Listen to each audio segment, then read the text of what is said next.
Henry and Mia lived together in New York. They wanted to run away from big city life and celebrate their anniversary in the wild. So the guys used a special online service and found 3 available options nearby. Bob offered his cozy treehouse in the woods for a reasonable price. Julia offered this fancy geodesic dome with all conveniences. It's a 2-hour drive away from New York. And Crystal offered an old mansion that she'd inherited from her granny. Can you help the guys make the right choice?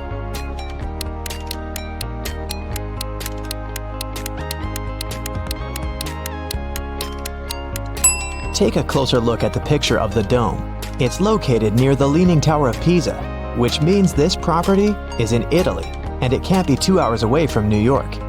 And Crystal's granny's ghost is still in the house, so Mia and Henry should choose the treehouse. The guys contacted Bob, booked the house, and hit the road. Mia is a famous blogger, so she decided to post all milestones of their journey in her stories. Can you spot any differences between these 2 pictures?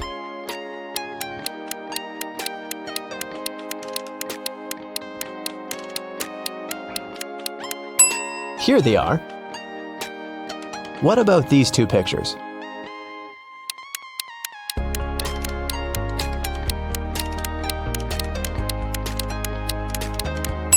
There are 3 differences. What can you say about these 2? Can you see 3 differences?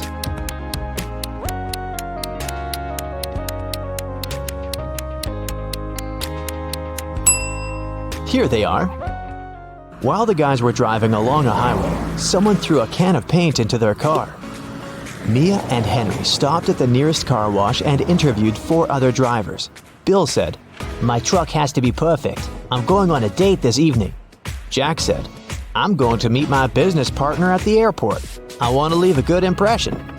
Lily said, "Honestly, I don't need to have my car washed. I just stopped here to visit the restroom." Ryan said, "My boss gave me this coupon so that I could wash my car for free." Who stained Henry and Mia's car?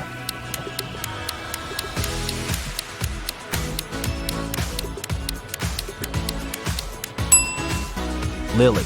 Her right hand is stained with the paint of the same color, and besides, she has a print of Mia's face on her t-shirt.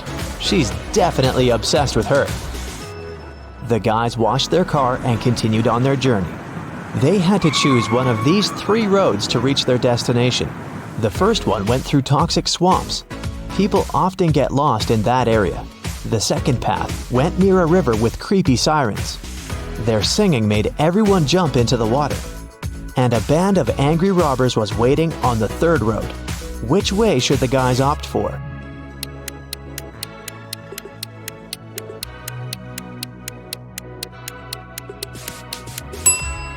The second one. They can close all the windows, turn some music on, and drive past the sirens very fast. Mia suggested visiting the farmer's market to buy some fresh produce for their romantic weekend. When they entered the marketplace, 3 sellers offered them apples, but only one deal was safe enough. Can you help the guys make the right choice?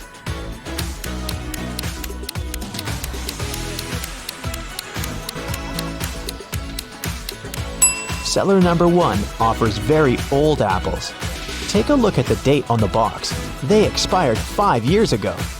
Seller number 3 offers very beautiful apples. But pay attention to his assistant. She's putting shoe polish on the apples to make them look better. So, Mia and Henry should pick the second seller. Henry and Mia left the market and put all their purchases into the car. Suddenly, Henry realized that he'd left a bag with cabbage at the farmer's stall. He returned but couldn't find the bag. Henry questioned 3 people he saw nearby. Vera said, "I only eat fruit, mister. See, I've got bananas and apples." Bella said, "Yes, I saw your bag. The seller put the cabbage back on the shelf." And the seller said, "I don't know what's going on here. I spent the last 10 minutes in the bathroom." Who's lying?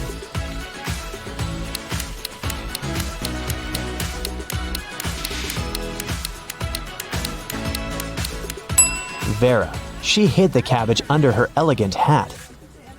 Finally, the guys reached their destination. The treehouse is even better than in the photo, but can you spot anything weird in this picture?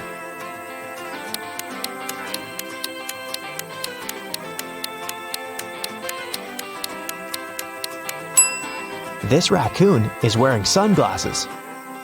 The owner of the treehouse, Bob, lives in another country, and the house is located 15 miles away from the village and other people. That's why Bob installed a special digital clock on the door.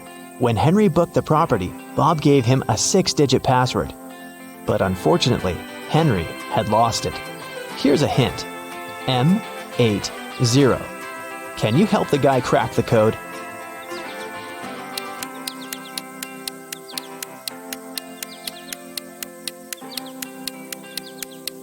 These symbols are mirrored digits. Split them apart and you'll get the code 1133CC. The guys unlocked the door. But as soon as Mia entered the living room, she got very scared. She asked Henry to call the police. Why?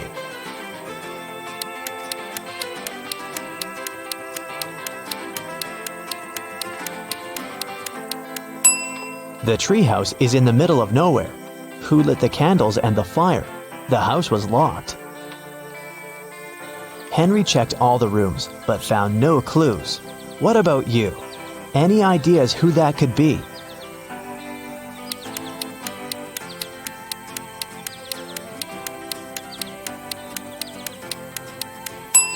That roof window is open. Someone crawled inside the house before the guy's arrival, and now that someone is hiding under the bed. See?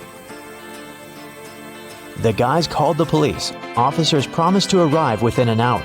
Mia decided to take a shower. When she returned to the living room, she realized that Henry had disappeared. Mia searched the garden, then checked all the rooms in the house, and returned to the garden again. But she failed to find any clues. Can you help her?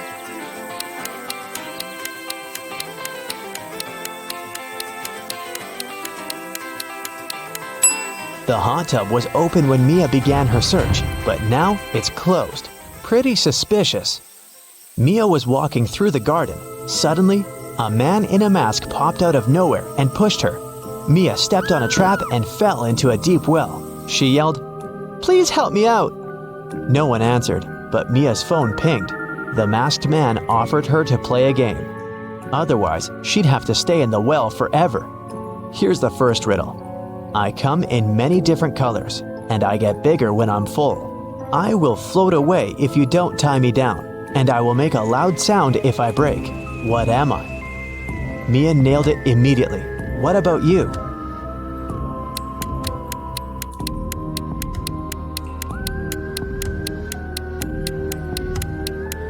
The correct answer is a balloon. Here's the second question. I can jump and I can climb.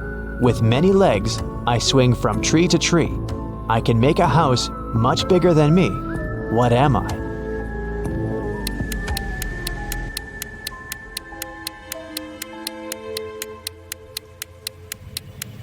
Have you guessed? It's a spider. And the final question. I come out at night without being called. I'm lost in the day without being stolen. What am I? Can you help Mia?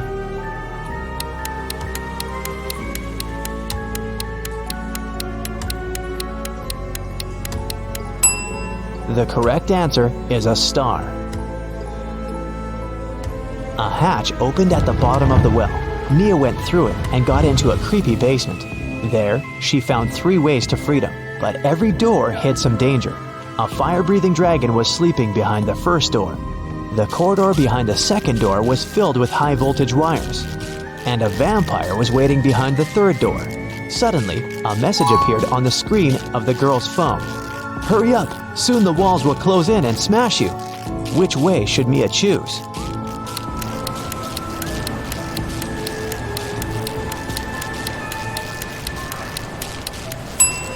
She should wait until the walls are close enough so that she can scare the vampires away with this stake and go through the third door. When the police arrived at the treehouse, they found Mia and Henry at the porch. Henry had just woken up. The robbers had put sleeping pills in his coffee. The officers searched the area and found some clues.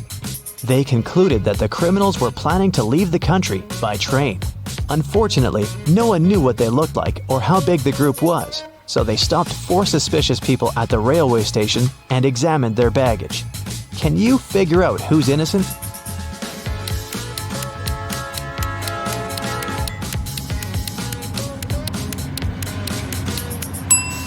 Why would a bald man need shampoo?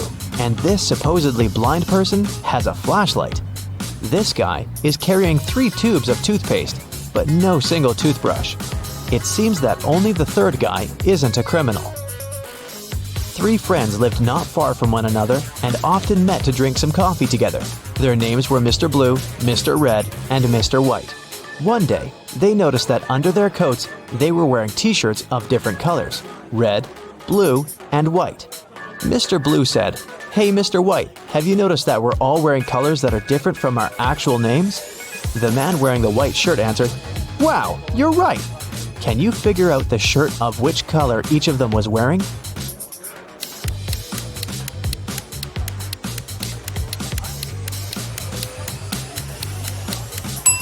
Mr. Blue can only be wearing white or red, but we've already learned that someone else is wearing the white shirt. That means that Mr. Blue can only be wearing the red shirt, and Mr. White can only be wearing a blue or red shirt. And the red shirt is already taken, so Mr. White is wearing the blue shirt. Then Mr. Red is wearing the white shirt. Mia and Henry decided to spend the night in a hotel nearby. The manager said that they only had 3 free rooms. Can you help the guys choose the best option?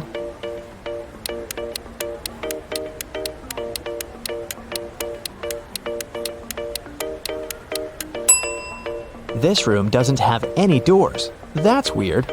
And this room has a cracked mirror on the ceiling. It's too risky. The second option looks pretty safe and nice. The guys checked in, and Henry asked Mia, "Well, where do you want to go now?" She answered with this riddle: "You used to visit me when you needed to know, but I've been lonely since the internet was born. What am I?" Have you guessed?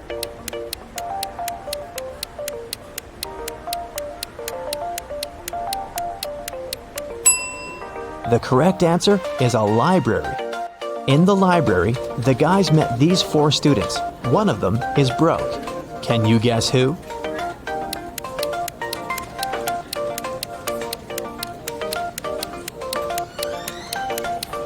Student number 3. Her uniform is too large for her body. It must have belonged to her sister.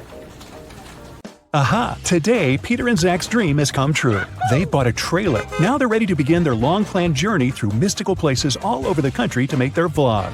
But first, they need to pack. There are 3 boxes, but the guys can only take 1 of them. Which box should they choose?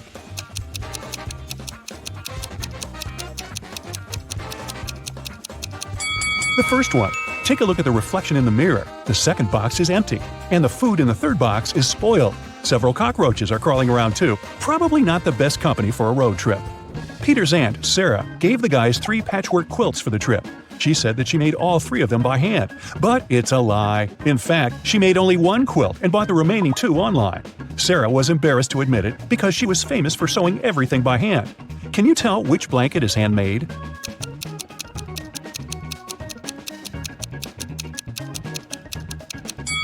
The third one. Look at this piece of fabric. It's identical to Sarah's skirt. She sewed these 2 items using the same material. Finally, Zach and Peter hit the road. They headed for the first spot. It was an abandoned library on a hill. Subscribers told the guys many ghost stories about this place. But our vloggers were skeptical and wanted to explore the building on their own. They walked around the library, recording videos and taking Polaroid pics.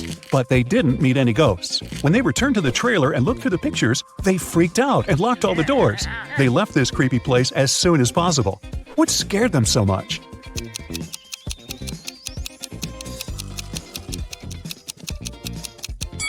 Both of them are in the photo, but then who took this picture? The guys made a stop at the local coffee shop to get some hot drinks. As soon as they came in, Peter grabbed his camera and started recording. Why?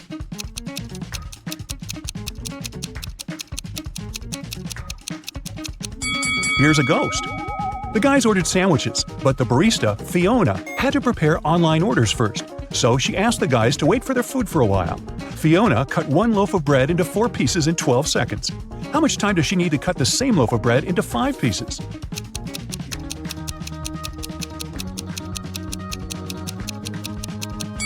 16 seconds.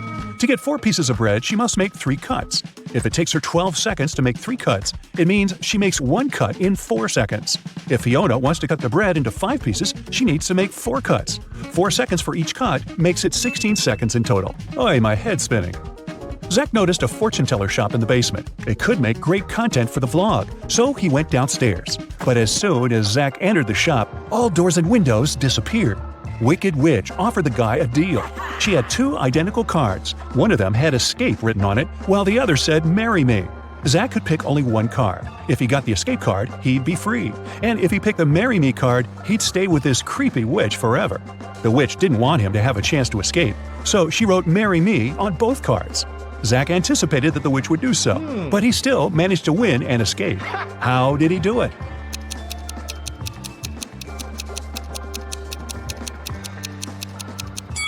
He picked a card and dropped it in the fireplace, saying it was an accident. The witch had to reveal the remaining card that said marry me. According to the rules, there had to be 2 different cards. So the witch had nothing to do but agree that the card Zach had picked and burned must have been the escape card. Peter and Zach continued their journey. In the evening, the guys saw these 3 hitchhikers not far from a bus stop. They could only pick up one person. Who should they choose?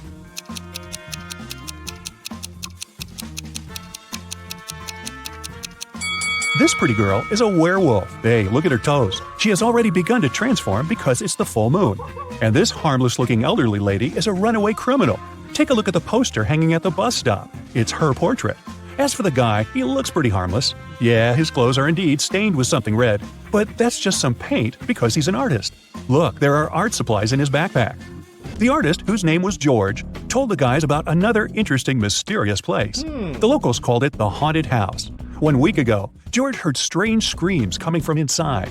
He went to check the house. A minute later, he ran away screaming. What scared him so much?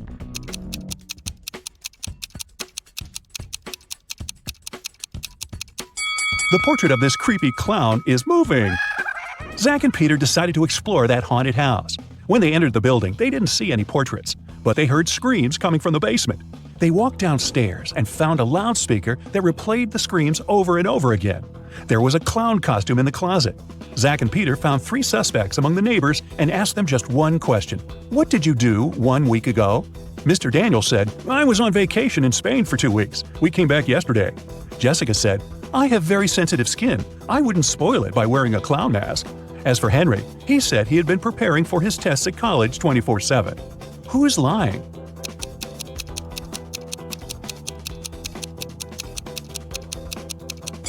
Jessica. Zach and Peter didn't say anything about the clown, but she started making excuses anyway. The guys arrived at the local hospital to film an interview with a famous professor, Dr. Thompson. But first, he had to help 4 people. Kyle complained, I'm misophonic. I wash my hands 100 times a day. Kelly explained, I'm afraid of heights. I can't even ride a bike. Fred complained, I have a strong fear of water. I can't even look at a faucet. And Jenny claimed that she had claustrophobia. She always fainted in elevators. Dr. Thompson knew for sure that only one of these people told the truth. Can you tell who?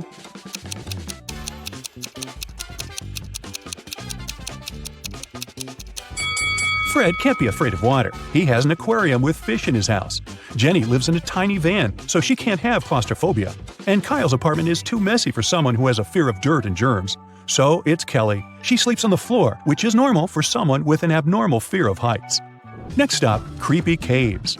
Zach and Peter went to see ancient ruins in the middle of the woods. Many people had disappeared there. The guys heard weird screams coming from the cave, ran toward the sound, and got lost. Suddenly, they saw 3 tunnels. The first tunnel was filled with fire. A hungry vampire was waiting in the second tunnel. And the third tunnel was filled with poisonous apples. Which way should they choose?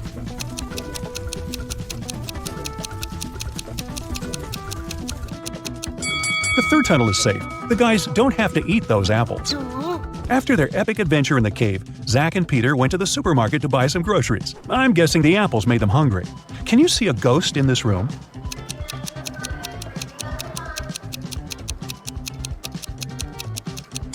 Here it is.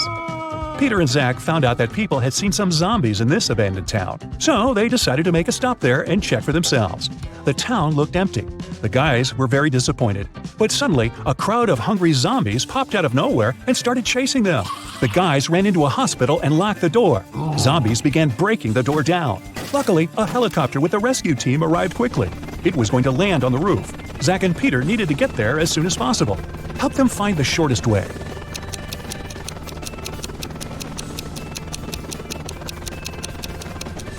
Here's the way. After saving the guys, the rescue team invited Peter and Zach to go skydiving together. They agreed and put on parachutes. They took this picture inside the plane right before the jump. Can you tell which of these people is in danger?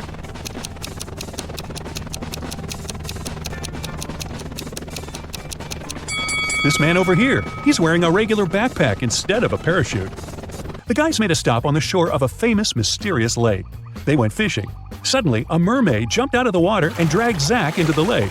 Peter jumped into the water to rescue his friend. Finally, he found Zach wrapped in seaweed on the rocks in the middle of the lake. 3 mermaids had gathered around Zach and were singing their songs. When they noticed Peter, they said, "We'll set your friend free if you guess which one of us is not a real mermaid. Can you help the guy?"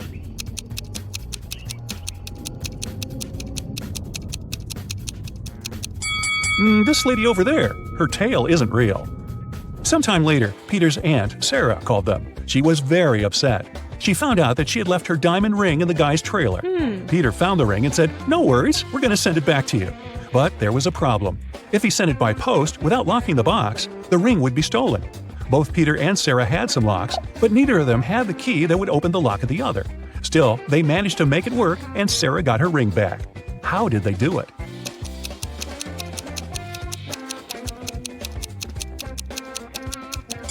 Peter locked the box with the ring and sent it to Sarah. When Sarah received the box, she added her lock and sent it back. Peter received the box and removed his lock. Then he sent the box back to Sarah. She opened the lock with her key and got the ring. Man, these folks lead complicated lives, don't you think? They say seeing is believing, but is it really? Optical illusions have a mind-boggling way to trick our brains. They use a combination of color, light, or particular patterns that can make us see things that aren't there. Today, we're taking our brains for a test drive and seeing how these illusions work. Let's start easy. Behind all of these little black dots, there's an image. Are you part of the 1% of people that can see it? It's a minion. Congrats if you spotted that. Here's another one in this style. Can you see what's hidden here?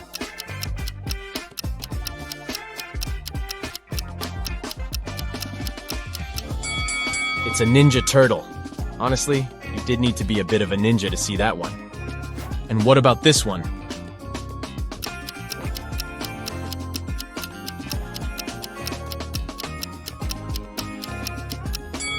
It's Homer Simpson. So now there's something hidden behind black stripes. How's your X-ray vision working?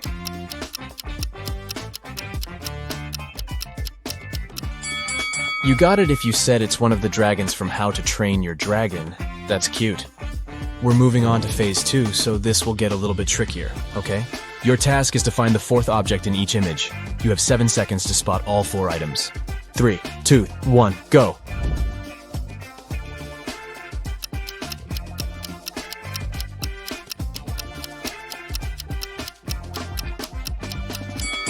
Did anyone find the straw by any chance?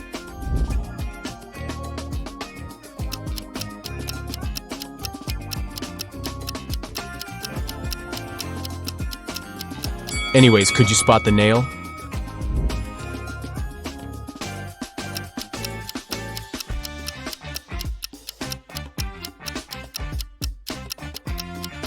What was hardest for you to find? The egg or the button? So now we're going to step up our game. This is medium level difficulty and you'll have 7 seconds to find all 4 items. Ready? Go!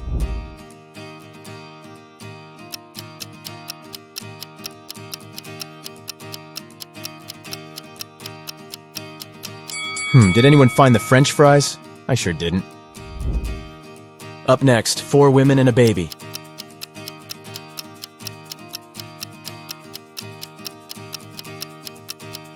Yikes, this is hard. Could anyone spot the hair comb? Here's another one for you.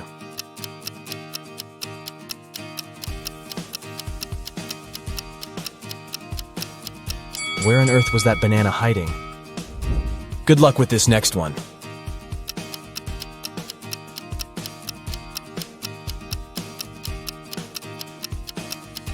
So the envelope is hiding behind the bathroom pipe.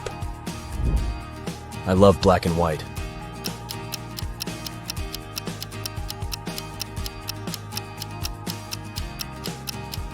But I'm still searching for that white egg if you ask me.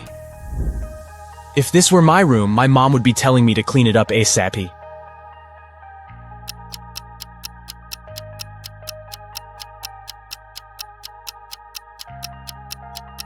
It took me a while to find that little birdie, but the mission was successful. Good morning, y'all. Oh, bummer, I couldn't find the book, could you?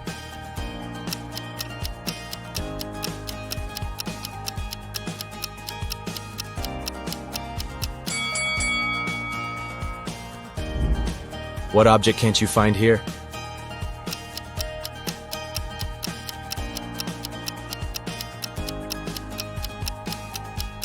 I had trouble locating the brush. Too many details, too little time. I have to say, you do have a pretty good eye for detail, but we're changing the game now. You know what they say. You need to keep changing the stimulus to make your brain work better and better. So now, it's emoji time. You'll have 4 seconds in this round.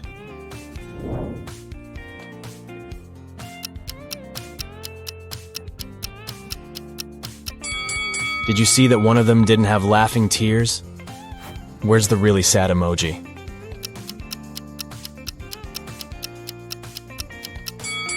And here I was thinking that clowns were supposed to be happy. I guess we all have our bad days, huh? What about this one?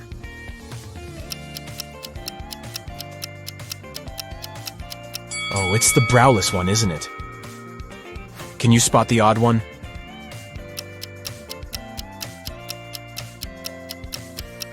Oh, so it's a dairy-free burger. There's one with a different grin on its face. That's the one. I think your eyes are pretty warmed up now. So we'll move on to some hard-level optical illusions, okay? This first one is called the impossible triangle. But wait, what makes it so impossible? You have 7 seconds to figure that out.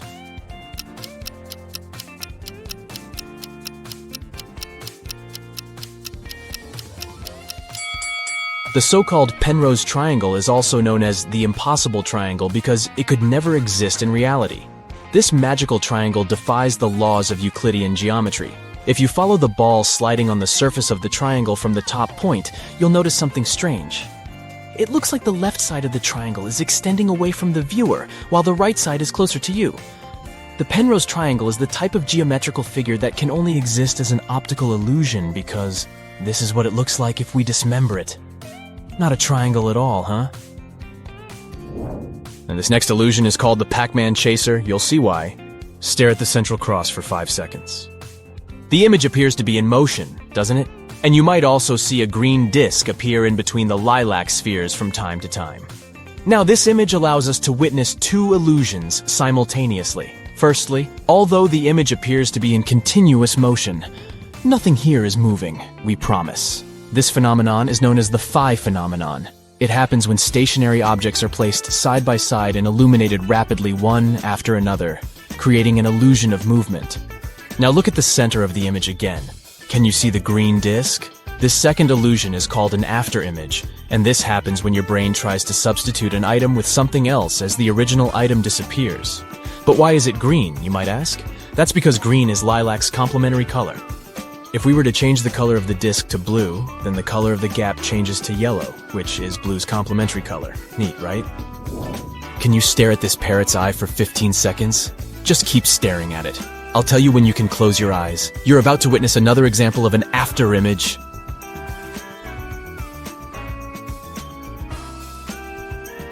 3, 2, 1, and close your eyes. Can you see a red parrot? Isn't it amazing that even though this parrot is black and white, you have the illusion of seeing the color red? Again, this is just your brain trying to guess the color of something. Don't these snakes move beautifully? Except that, they're actually stationary. This classic optical illusion is caused by repeating asymmetrical patterns together with specific color schemes. The illusion mixes lighter colors like yellow and white with darker shades of blue and black. This combination makes your retina send signals to your brain, claiming that these circles are moving.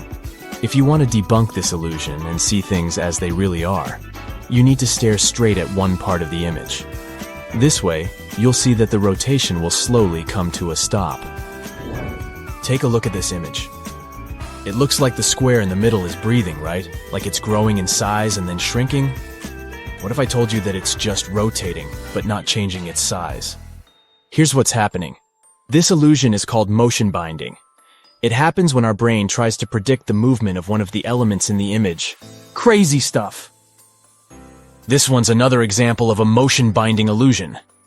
These 4 bars seem to be moving in parallel with each other, right? Wrong! They are all part of the same moving square. Here's what's happening behind the scenes. Our brain just gets confused. How many bars can you count here? This illusion has left the internet baffled. People have counted as many as 11 bars, but most people count between 8 and 7 bars. According to the creator of this image, there are only 6 complete bars. Try counting from top to bottom, and you'll notice that the upper bars are real. But by the time you get to the 6th bar, things start to get blurry and confusing. That's because the last 2 bars are incomplete. So when you try making them out, they appear to multiply and only leave you more confused. If you trace your pointer down the 7th and 8th bars, you'll be able to see that they are incomplete. They were only put there to confuse you. Can you tell if the dark blue lines are parallel to each other or inclined? They sure look crooked, but in reality they are not. This classic optical illusion was first described over 100 years ago, but it wasn't until the 1970s that it got its current name, the cafe wall illusion. A guy named Steve Simpson noticed a similar effect on the wall of a cafe in Bristol, and here we are. Now let's see how this works. First, let's blur the image a little bit. Oh, a little bit more. There you go. This way you'll be able to see that the dark blue lines are parallel to each other. If you look closely, the little black and white bricks at the intersection of wide lines are what makes this illusion possible.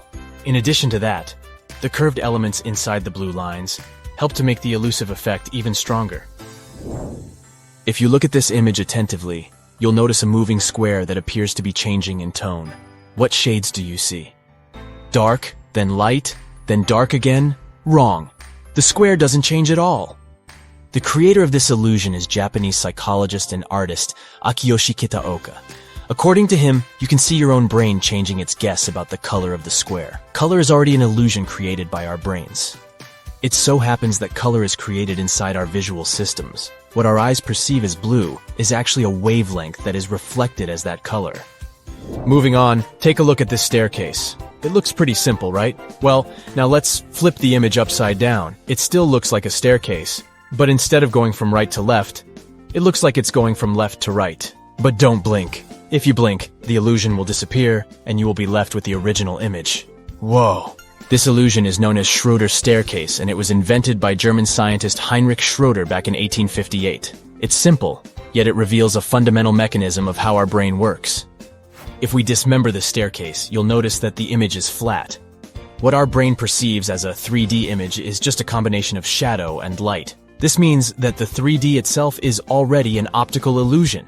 This happens because our brain captures images and tries to fit them into what it already knows. So it sees a shadow in a 2D image and understands depth.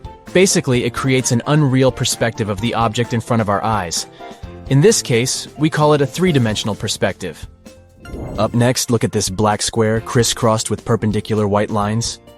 If you look attentively, you'll notice that the white dots, situated at the intersection of the grid, shift their color from white to gray and back. When you concentrate on a particular dot, you see that it's white, but as soon as your attention wanders, the dot turns gray. That's the Hermann grid illusion. Amazing, isn't it?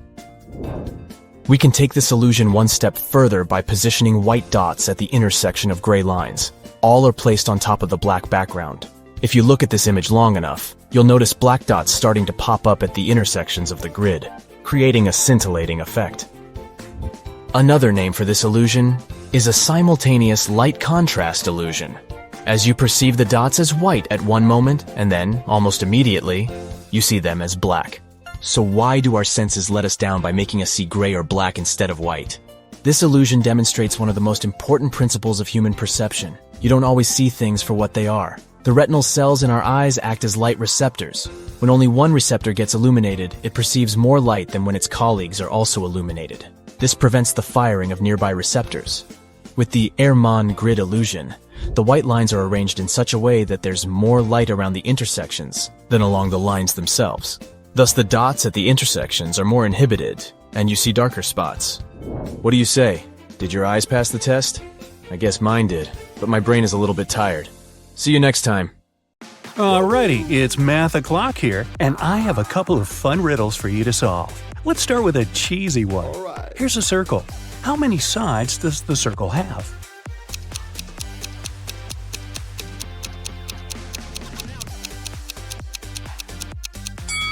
There are two, the inside and the outside. It was Aviana's birthday, and she went to buy herself an ebook she'd been dreaming about. The ebook and the case cost $150 in total. If the ebook was $100 more expensive than the case, how much did each item cost?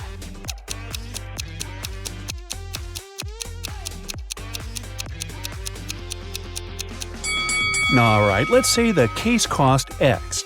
Then, the ebook cost X plus 100. Together, they cost $150. So X, the case, plus X plus 100, the ebook, are equal to 150. Now, solve the equation. 2x's equal to 150 minus 100, or 50. So 1x is equal to 25. So the case cost $25 and the ebook cost $125. Well, that adds up. Now, to celebrate her birthday, Aviana wants to go to the movies. She has two friends whom she wants to take with her. A movie ticket costs $8. What is cheaper? Go to the movies with each friend separately or with the two of them together?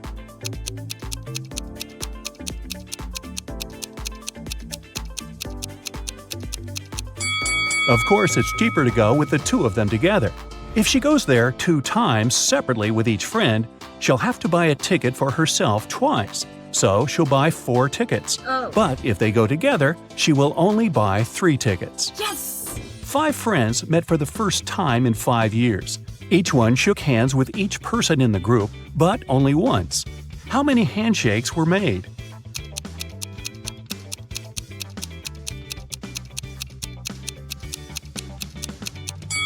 No handshakes were repeated. Let's see it like this. The first friend shook the hands of the 4 remaining people once. Then the second friend had already shared a handshake with the first person, so they shook hands with 3 more people. The third friend had shaken hands with the first 2, so he shook hands with 2 more people. And then, finally, friends 4 and 5 shook hands too. 4 plus 3 plus 2 plus 1 is equal to 10. So there were 10 handshakes. Brinley has to sneak into her mom's computer to delete some emails she had accidentally sent her. Ooh. Mom has a poor memory, so she always has notes with her passcodes. Luckily, the note is right on the desk again. What's the passcode?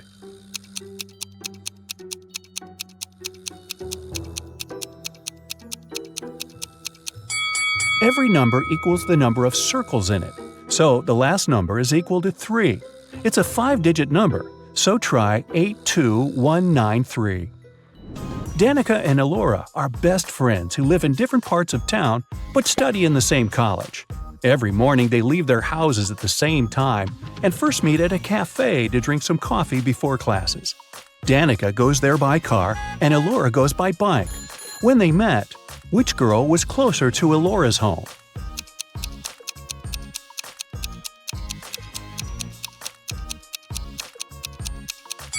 When they meet, they're in the same spot, so no one is closer than the other one.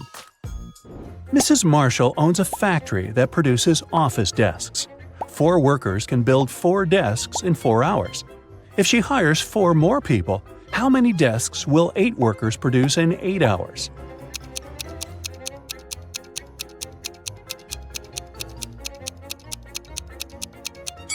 If 4 workers produce 4 desks in 4 hours, it means that each worker produces 1 desk in 4 hours. So 8 workers will produce 8 desks in 4 hours, or 16 desks in 8 hours. Maya has 4 pens, a blue one, a black one, a red one, and a green one. They lay on the table in some order. Here are some hints. 1. The green one is somewhere in the middle. 2. The blue one is to the left of the black one and to the right of the red one. 3. The red pen is right next to the blue one. So, what's the order of the pens?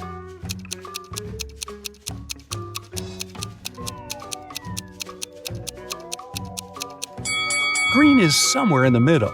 Since blue has some other colors on both sides of it, it means it's in the middle too. Let's decide which one is where. If the green pen is in position 2, then the blue one takes position 3. We know that the blue one is on the left of the black one, so black takes position 4, and red must be in position 1. But it doesn't fit, because the last condition is that the red and blue ones are next to each other. So let's switch the green and blue. Now blue is right next to red, but it's still to the left of black. So the right order is red, blue, green, black. Yvonne cuts one baguette into 4 pieces in 12 seconds. How much time will she need to cut the same baguette into 8 pieces?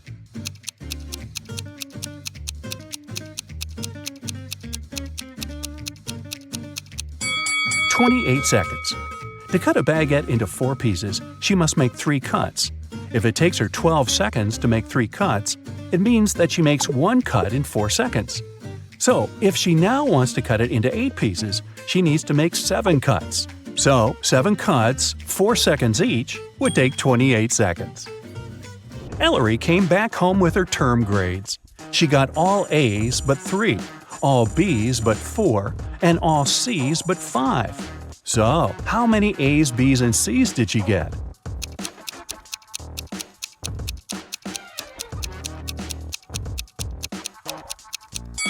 Let's start with A's. They are all but 3, so there are 3 B's and C's together, which is either 2 C's and 1 B or 2 B's and 1 C. Let's start with the first option. If it's the case, there are 4 A's and C's. If there are 2 C's, then she has 2 A's too, also. The condition all C's but 5 tells us that if there's 1 B, there must also be 4 A's, not 2. So it can't be. If there are 2 B's and 1 C, then from all B's but 4 and 1 C, there are 3 A's.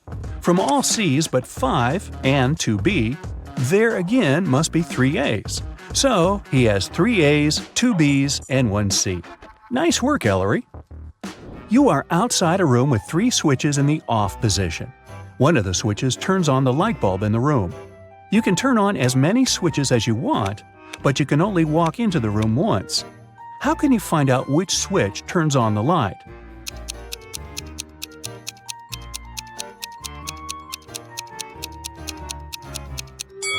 Turn 2 random switches on and wait a couple of minutes. Then turn one of them off and walk into the room. If the light is still on, then the controlling switch is the one you left in the on position. If there's no light, touch the light bulb. If it's hot, then the controlling switch is the one you just turned off. If the light bulb is cold, that switch is the one you didn't turn on. Every Sunday, Mrs. Adams gives her daughters pocket money. Half of the whole amount goes to the oldest daughter, Stella. The second sister, Ashley, gets half of the amount Stella gets. Eleanor gets 1/6 of the total amount, and the remaining $10 goes to the youngest daughter, Sierra. How much money does Mrs. Adams give away?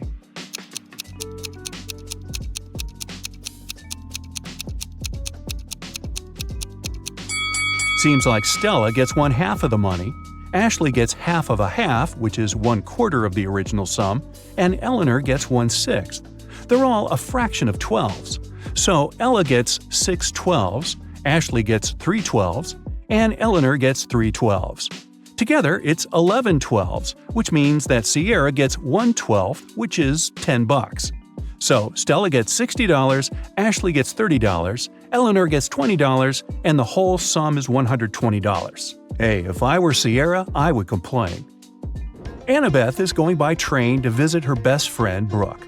The train is 500 feet long, and it's moving at a speed of 500 feet a minute, and it's now traveling through a 500-foot-long tunnel. How long will it take for the train to go through the tunnel?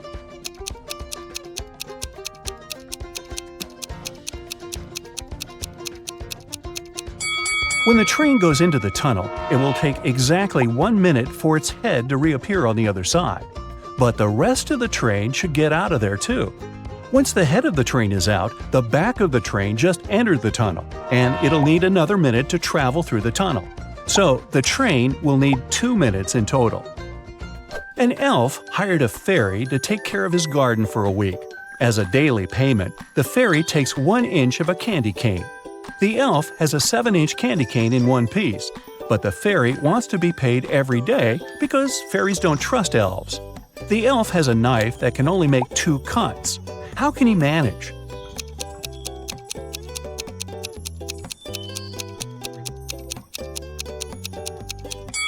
He should make 2 cuts and divide the candy cane into the pieces of 1/7, 2/7, and 4/7. The first day, he'll give her the 1/7 piece.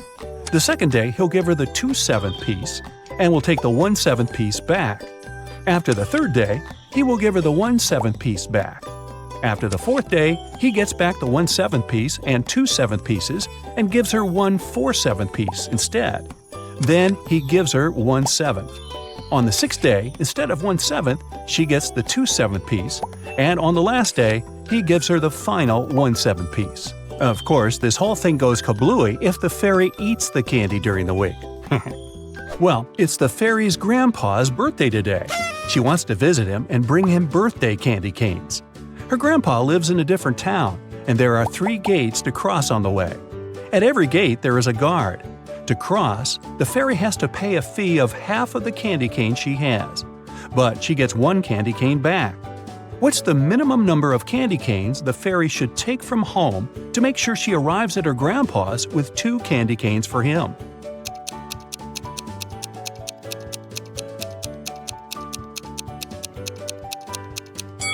She should take just 2. At every gate, she'll have to give away half, which is 1, and she'll be getting that one back. Ooh, tasty! I've got a tricky riddle for you today. This is the question Elon Musk asks people who come to job interviews. Do you think you can solve it? Okay, let's check. I am somewhere on the surface of Earth.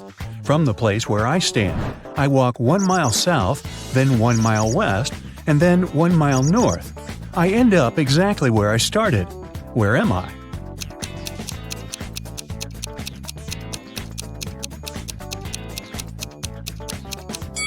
That's it. The interview has started. Will you get hired by Elon Musk?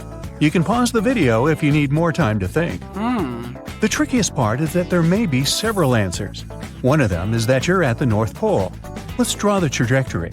From the North Pole, you walk 1 mile south, then 1 mile west, and after that, 1 mile north. Look, it takes you back exactly where you are. It doesn't work with the South Pole because from there, you can't go south. But how about drawing a circle close to the South Pole, which is exactly 1 mile long? Now, go up from that circle, 1 mile to the north. Right, we can start here. So from this spot, we go 1 mile south, we reach the circle, then we can go 1 mile west, walking along the entire circle and ending up in the same spot. After that, we go 1 mile to the north again and end up exactly where we started. It can get even better. Let's draw a circle near the South Pole that's 1/2 mile long. Again, you can start 1 mile away from it. You go 1 mile to the south, reach the circle, go 1 mile west. You'll end up where you started, but you'll need to walk around the circle 2 times. The same works with a circle that's 1/3 of a mile long. You'll just walk around it 3 times in a row. It works with pretty much any other length of the circle, as long as it's 1 divided by n miles long, where n is a whole number. This way, after walking 1 mile south, you'll reach the circle, go around it n times, and then move 1 mile north. Every time, you'll come back to where you started. So, have you passed the interview? If not, no worries. I have some other riddles for you to practice. Off we go. A monkey, a squirrel, and a lizard are about to race up a coconut palm. Who will be the first to reach bananas?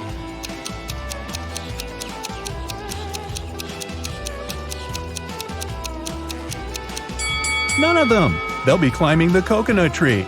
There are no bananas there. Leah, Danny, Callie, and Rhea stand one behind another this way. Leah can see Danny and Callie. Danny can see Callie. And Callie and Rhea can't see anyone. They're all wearing hats. The girls only know there are 2 black hats and 2 white hats. Any of them can shout out the color of their hat, and if it's right, they will all win. Who's going to be the first to figure out the color of her hat?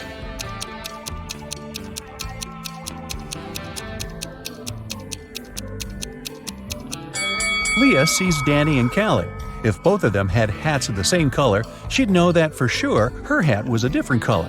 But they are black and white, so she can't be sure about her own hat. It means she'll stay silent. Danny will understand that since Leah is silent, her and Callie's hats are of different colors. She can see that Callie's hat is black, so she'll understand that her hat must be white.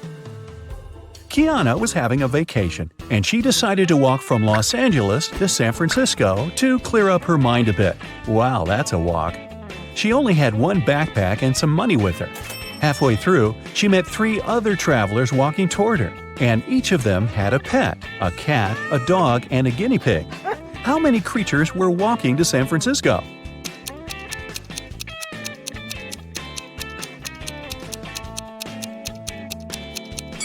Just one, Kiana. The other travelers and their animals were going in the opposite direction, from San Francisco to Los Angeles. Oakley was participating in a game show. If she got the last question right, she'd get a big amount of money. Look at this picture of a bus that's somewhere on the road between New York and Boston. The question is, which city is the bus heading for?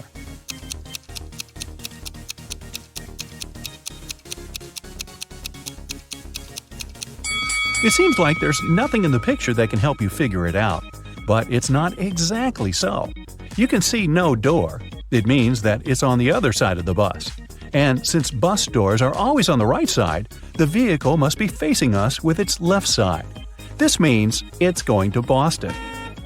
Esme was having a walk in the forest and got lost. She tried to find her way back home, but instead she stumbled across a witch's house. She petted the cat she saw there and asked the witch to take her home. The witch was busy cleaning and had a riddle for Esme. There were 5 parts of a chain, and each of them had 3 links. What was the minimum number of links the witch should open to make it a one-piece chain?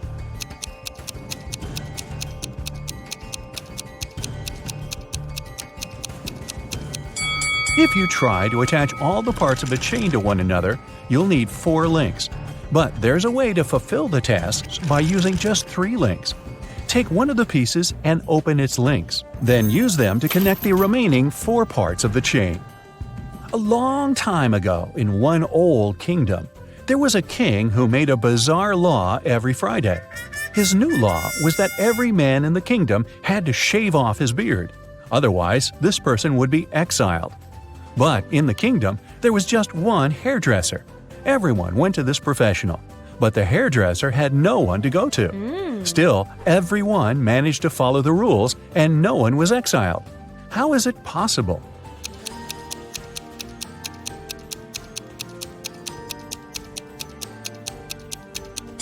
Well, the hairdresser was a woman. She didn't have a beard to shave. Another week, another law. This time, the king was in a good mood. So he declared, "Today I partially forgive the prisoners in our jail. They'll have to serve only half of their sentence." But there were 3 prisoners who had been given a life sentence. How can you make sure that they serve only half of their sentence?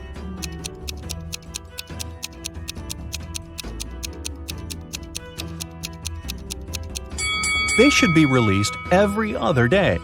This day they'll spend 1 day in jail, the next in freedom.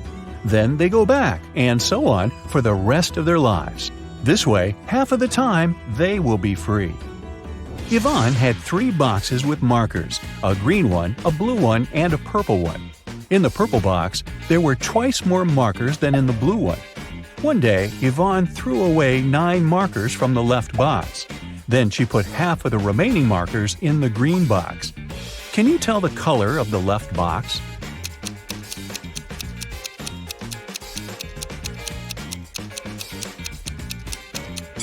Since Yvonne took the markers in the green box, it can't be green. If the purple box had twice more markers than the blue one, then the number of markers inside was even. If she had taken 9 out of the purple box, the number of the remaining markers would be uneven, and Yvonne wouldn't be able to take half of them to put in the green box. So, the left box was blue. Kai was spending the evening with her boyfriend Ronan at his place. They were eating popcorn, and a movie was playing in the background. Suddenly, Kai decided to trick Ronan. I bet there's a place in this room where I can sit and you can't, even if I get up. Ronan thought hard but couldn't figure out the answer. Then Kai showed him that the riddle did make sense. Where did she sit?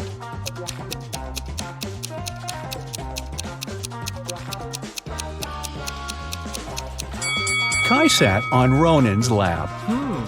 An elderly lady had poor eyesight and needed assistance. She was living with her granddaughter, Cassie. One evening, Cassie was cooking dinner when she heard glass shatter. She ran into the room and asked what had happened. The window was broken. Her grandmother told her that some dark-eyed, dark-haired boy had thrown a stone into the window and then run away. Cassie didn't believe her. Why?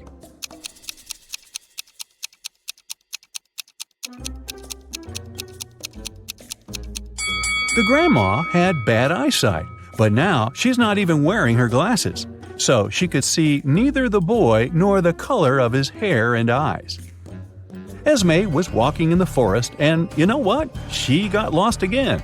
As always, she found a witch's house and asked her to take her home. The witch had just invented a new game, but unfortunately, she had no partner. The witch said that if Esme won, she'd take her home. There were 37 matches on the table. Each player couldn't take more than 5 matches at once. The person who could take the last match would win. Esme could go first. What should her strategy be if she wanted to win?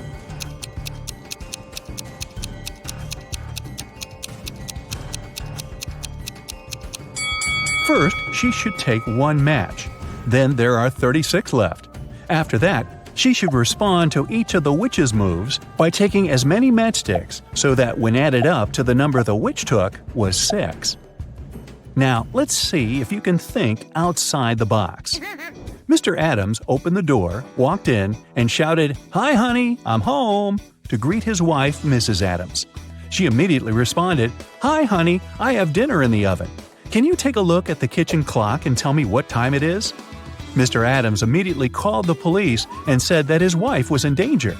What's a possible explanation for how he managed to understand that?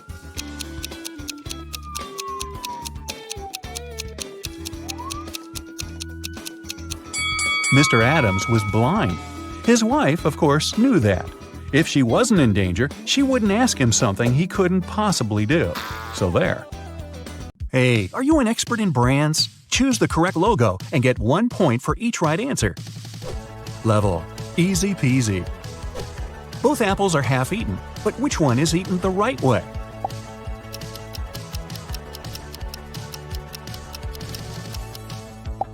Ah, I see. I start eating apples from that side too. Can you figure out which one is the NASA logo?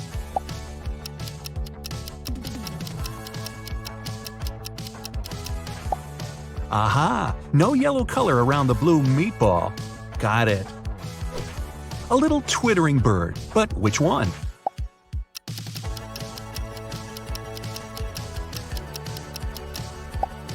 Yeah, because the one on the left looks too fluffy. Do you know what the Rolex logo looks like?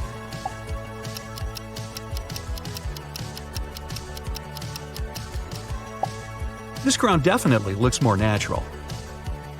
The crocodile on the left or the crocodile on the right? That is the question.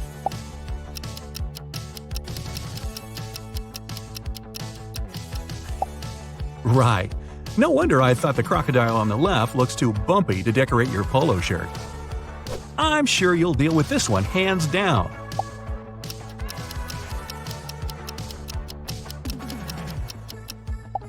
And of course, the real Adidas logo is on the left.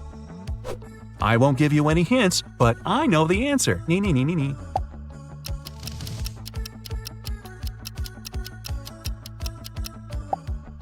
Told you so. Ah, this is a tough one. Gotta go and check my wardrobe. Or is it cheating?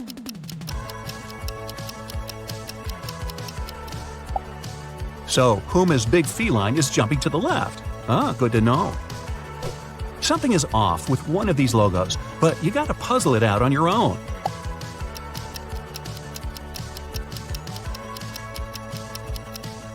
Yeah, Citroën has 2, not 3 upward-facing arrows on its logo. Ah, this one is simple.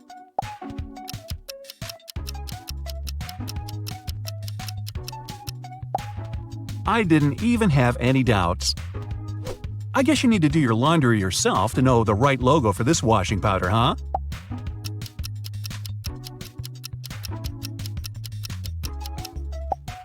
So, green at the top, red at the bottom. Got it. So, which logo looks more familiar?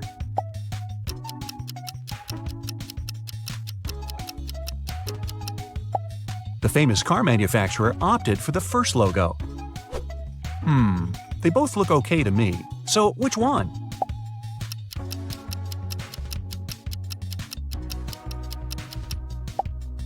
Less red, more blue. I see. Level? Tricky. It's a pity I'm more of a T person.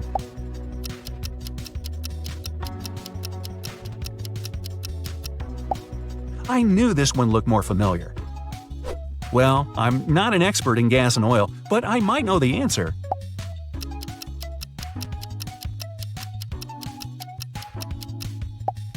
And I was right. This one is indeed tricky.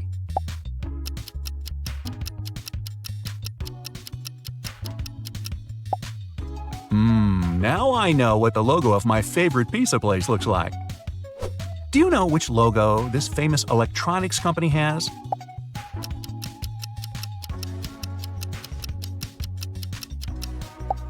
Oh, it was a lucky guess.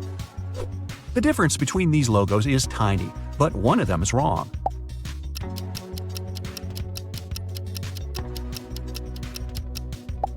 The one on the left represents the world-known software and computer manufacturer, Coca-Cola or Coca-Cola.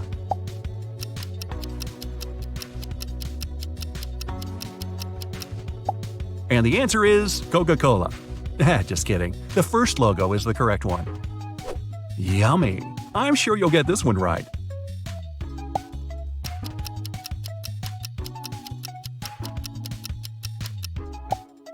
Uh-oh, I thought this logo was a bit wavier. Now, we'll find out how often you watch MTV.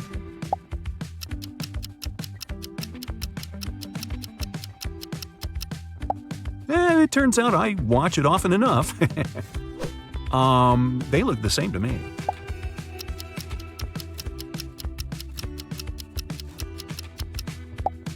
Oh, I see the difference now, but it's too late. Duh.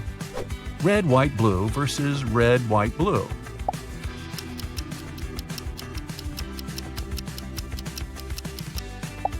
Tough choice. If you pick the logo on the left, you're absolutely right. I'm not sure about this one. Do you know the answer?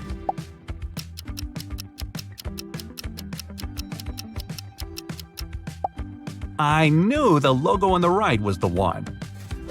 Social media fans, use your superpowers.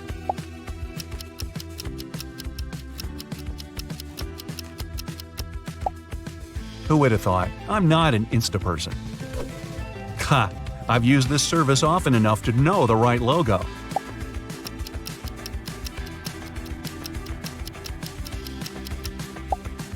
It's the one on the left.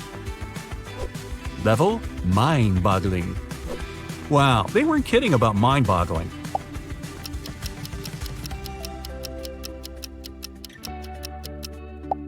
Okay, the right logo is the one on the left. Got that? Do you like making and sharing short videos? Then you must know which TikTok logo is the right one.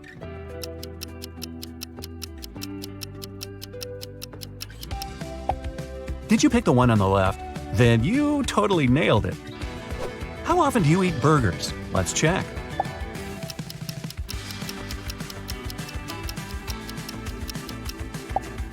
It seems I should treat myself to burgers more often. Oh no, colors again?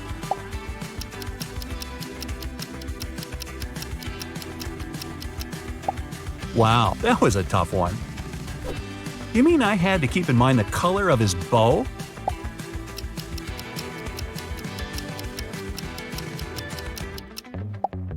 Apparently, I'm good at distinguishing colors. Was your guess correct? I've been to Subway hundreds of times. Never knew their logo can be so confusing.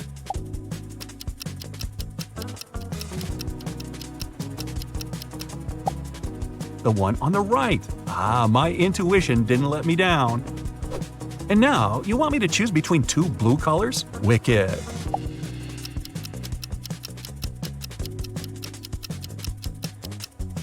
First, the darker blue, then the lighter. That's the right logo. You must be kidding me!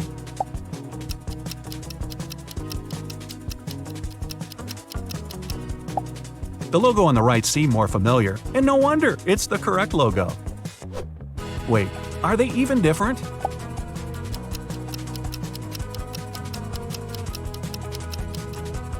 I see. They decided to make the robot's antenna as simple as possible. I use this messenger often enough to know the correct logo.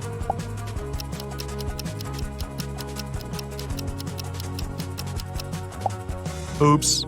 I was sure it was the one on the left. KFC and its logo. Do you remember which is the one?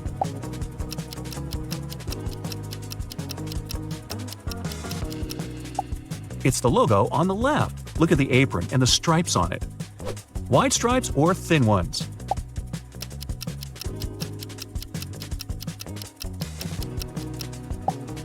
The correct logo has narrow stripes. They're both colorful and pretty.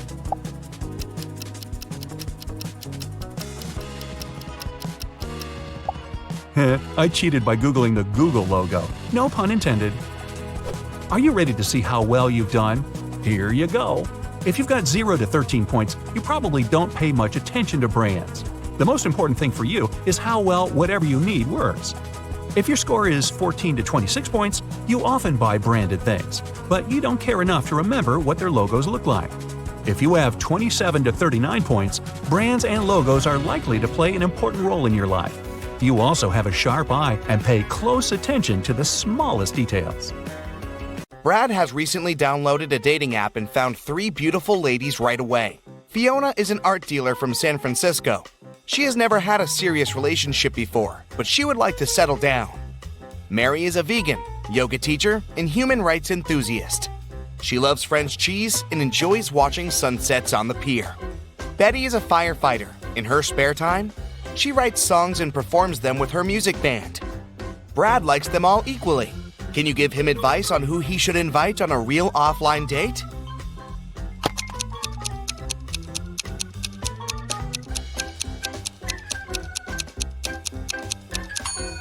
Look at this wedding picture in Fiona's profile. She's the bride, but she claimed she had never been married. Mary is also a liar. Vegans don't eat cheese, so Brad should text Betty. As soon as Betty received a text from Brad, she ran to the bathroom to get ready for the date. She got her hair done and took out several lipsticks. Betty is a tomboy, which is why she uses makeup very rarely. Can you help her choose the right lipstick for her date?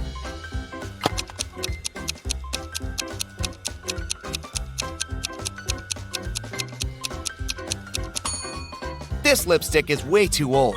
Look at the date. It was made in 1999 and expired a long time ago. And there's a spider inside this lipstick. Betty should choose the second one. Meanwhile, Brad took a shower and prepared to put on his favorite white shirt. But when he pulled it out of the closet, he discovered that someone had stained it with chocolate.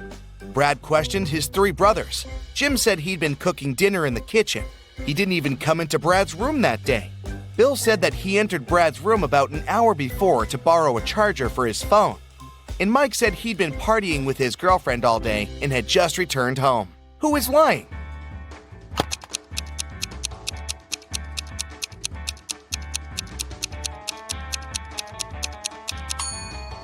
Bill. If he borrowed a charger 1 hour ago, why is his phone still at 1%? Brad decided to prank his brother Bill and cut 2 holes in his t-shirt. How many holes does the t-shirt have now?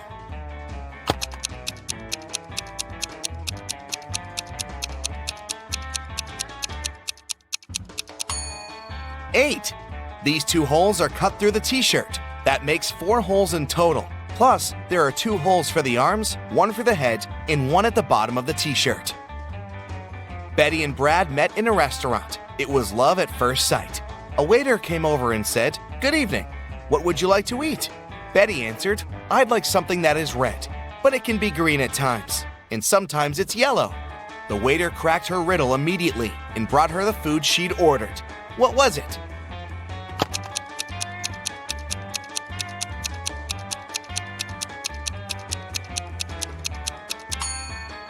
An apple. Brad liked the game and offered the waiter one more riddle. It can be red and it can be green. It can be black or it can be white. It tastes delicious with other dishes, but not on its own. In a minute, the waiter brought Brad his order. Have you guessed what it was?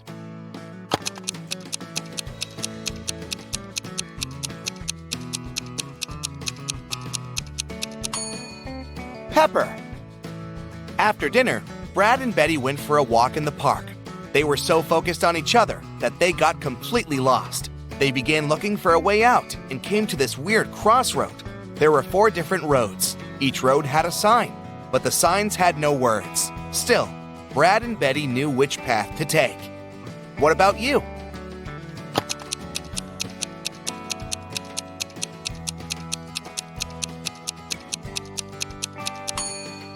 This one. It's the only right hand. 5 months later, Betty moved in with Brad. They shared a family house with Brad's 3 brothers. One day, Betty got a new longboard as a gift for Brad's birthday. It was a surprise, so she locked it in a basement and went to buy some groceries for dinner. When she returned, the longboard wasn't there. She realized that one of the 4 brothers must have pulled a prank on her. Brad said he hadn't seen anything. Jim said he'd noticed the longboard while walking past the basement, but he'd been in a hurry to get to his training. Mike said he had spent the day downstairs baking cookies for his scientific club. And Bill said he'd been on a business trip. Who is behind the mysterious disappearance?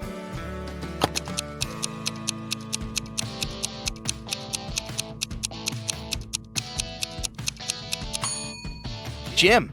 Betty locked the room. It means he couldn't see the longboard unless he broke in. Brad's brothers came home after work and met Brad in the kitchen.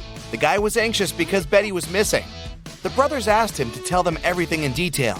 Brad said, "Well, she made me a birthday cake with ice cream this morning. I wanted to try it, but she said we'd eat it in the evening. We argued a bit. Then I went to work. When I got back, she was gone." As soon as the brothers heard Brad's story, they called him a liar. Why?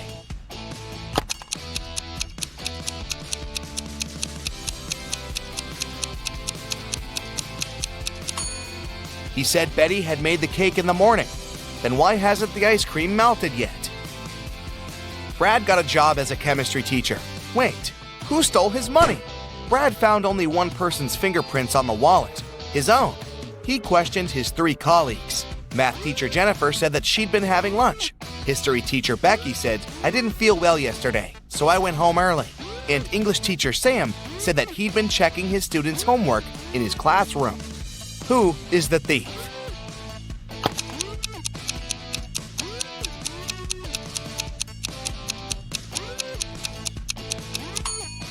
The history teacher. She used gloves to steal the money and then threw them in the trash. Betty and Brad were walking down the street. Suddenly, they met a weird-looking guy. He introduced himself as a magician and asked, "Do you guys want to get rich? Crack this 3-digit code, and the money is yours." He gave them a heavy suitcase with a combination lock and a piece of paper with this riddle. A. 548. In the first line, one number is correct and well placed. B. 530. In the second line, nothing is correct. C. 157. In the third line, 2 numbers are correct but in the wrong places. D. 806. In the fourth line, 1 number is correct but in the wrong place.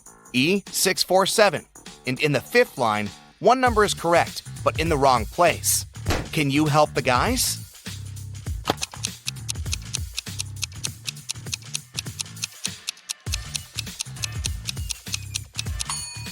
You can use different approaches to crack this riddle. The easiest one is to start with statement B. None of these digits are correct. Therefore, we can exclude numbers 5, 3, and 0. In statement C, we're told that 2 numbers are correct, but in the wrong places. We can conclude that numbers 1 and 7 are in the final code, but we still don't know the order. Now let's take a look at statements D and E. In both of them, 1 number is correct, but in the wrong place. We already know that 7 is in the code. It means the remaining digit can't be 6. Then it must be 8. Look again at statement A. Since the correct number is 8, it must also be correctly placed. In statement C, we have 2 correct numbers, but they're in the wrong places. Since the third position in the code is already occupied by 8, we can only have one option. 7 should go first, and 1 should be second. Then the correct code is 718.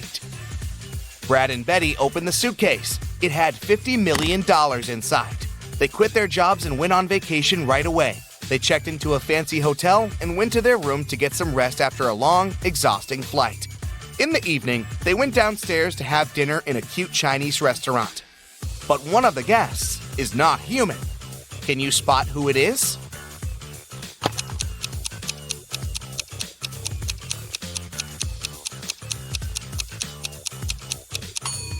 Take a closer look at this guy's plate. It doesn't look like human food at all. When Betty and Brad returned to their room after the meal, they discovered that all their money and gadgets were gone. Oh, no. The hotel security manager asked 3 guests the same question. What were you doing within the last 2 hours?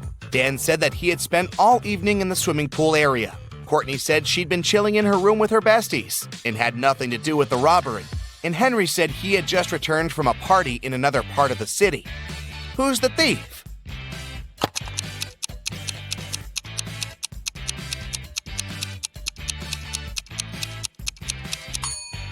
Courtney. The security manager didn't mention any robbery, but she started making excuses straight away. Brad decided to jump with a parachute, but he landed not as successfully as he had expected.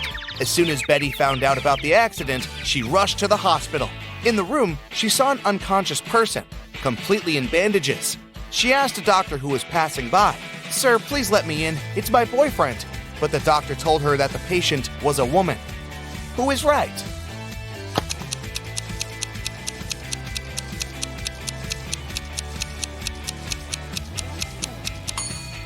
It's a man. Look at the name tag on his bed.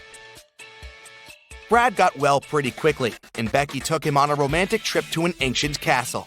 They were walking around the place and taking pictures, but suddenly, all the doors slammed shut. The guys were trapped inside. Brad found a door with a 4-digit combination lock, and Betty found this piece of paper on the floor. Can you help the guys crack the code and escape?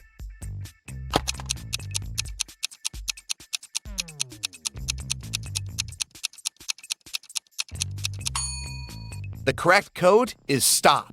Take the first letter of September, the 6th letter of August, the 1st letter of October, and the 2nd letter of April, and you'll get the word stop.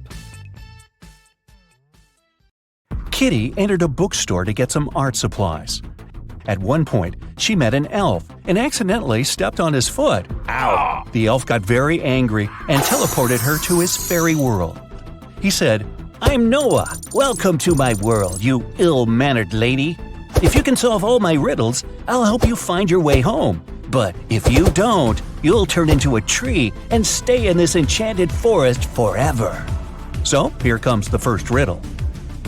Jen and Dobby have 4 daughters, and each of the daughters also has a brother. How many people are there in the family? Kitty cracked this riddle easily. What about you?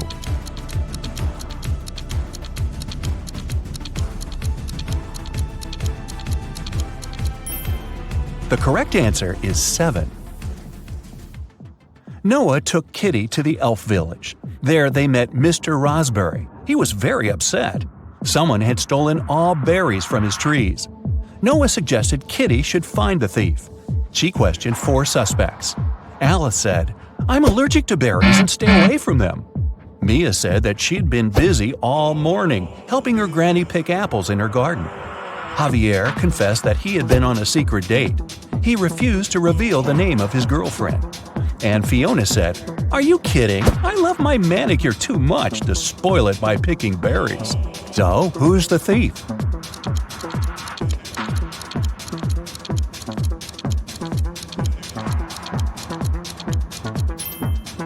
Alice. She's eating strawberry ice cream, which means she lied about her allergy. Next, Noah took Kitty for a walk through a magic field. There are 50 cows in this field and 28 chickens. How many didn't? Kitty figured this riddle out immediately. What about you?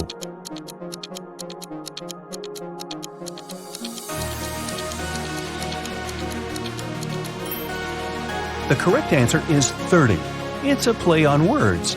20 cows ate chickens, which means that 30 cows didn't. The guy's next stop was a jewelry store. The local jeweler, Jonas, had just finished making a beautiful diamond necklace. He put it on the window so that everyone could admire his masterpiece and left for lunch. But when he returned, the necklace was gone. Surprise, surprise. Kitty questioned 3 suspects. The jeweler's assistant, David, said, "I was cleaning silver in the next room and didn't hear anyone enter the store." Billy, who owned a chocolate store 1 floor below, said, "I've spent the entire day with my wife. We've been celebrating our 15th anniversary." And Nina, the cleaning lady, said, "I've been cleaning the roof and singing when the crime happened. I didn't hear anything." Who's the thief?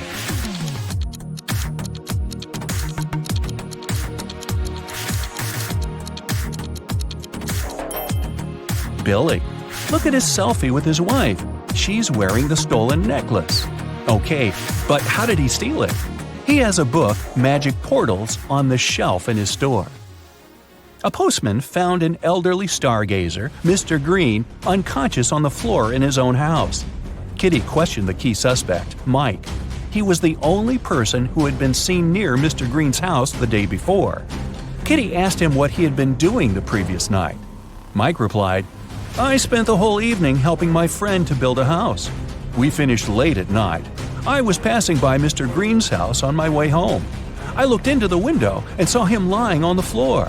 I was shocked and called the police." Kitty inspected the house and told the officer to arrest Mike. Why?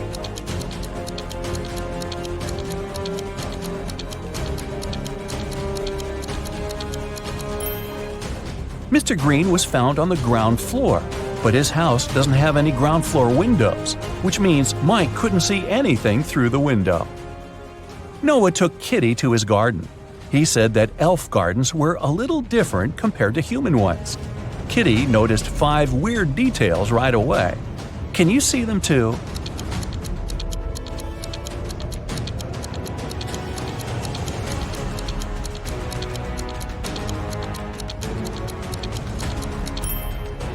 It's snowing, but the flowers are blooming. The trees don't cast any shadows, but Kitty does. The rainbow in the sky is upside down. All squirrels are wearing suits. They usually don't do that in human forests. And this butterfly is talking on the phone. Noah invited Kitty for dinner, but they gotta cook it first. He gave Kitty an old recipe and said she could find all the ingredients in the garden. But the recipe is coded with the help of these symbols. Can you help Kitty find all the ingredients?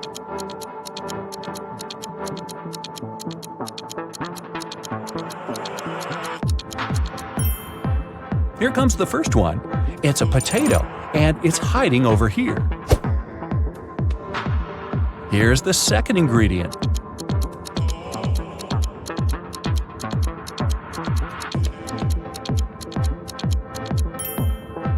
Olives. They're growing over there. What about this puzzle? Any ideas?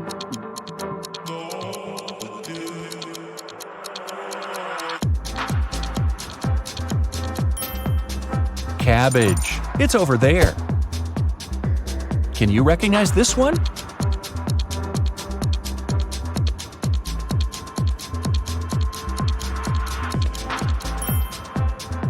Coconut. Here it is. The next one. Can you crack it?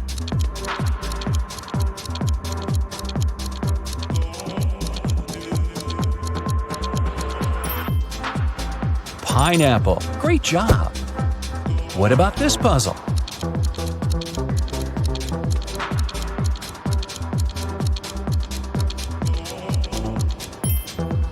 It's a carrot. And since it's an elf's garden, carrots are growing on trees. Can you crack this code?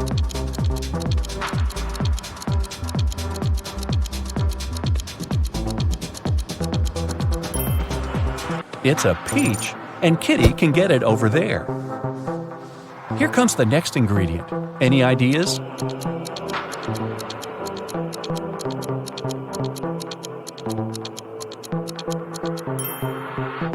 Pepper. It's over there. And last but not least, can you crack it?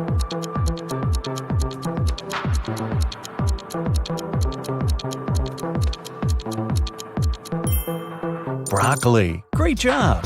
There's only one broccoli head in this garden, and it's hiding over there. After a delicious dinner, Noah offered Kitty to choose a guest room. He gave her 3 options, but only one of them was safe. Option number 1, a soft bed in the attic. Here's the second option, a cozy sofa in the basement. And the third option is a hammock on an open balcony. Unfortunately, mutant mosquitoes arrive every night. Their poison is safe for elves, but not for humans. Which room should Kitty choose?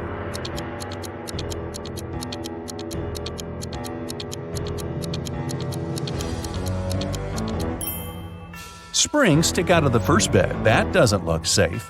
And the sofa is full of bed bugs. Probably not the best company for a sleepover. So Kitty should choose the hammock. She can use this mosquito net to hide from the annoying insects. Next morning, Noah had an appointment. He offered Kitty to meet later in a fancy elf cafe. 4 waiters welcomed her when she arrived there, but one of them was fake. Can you guess who?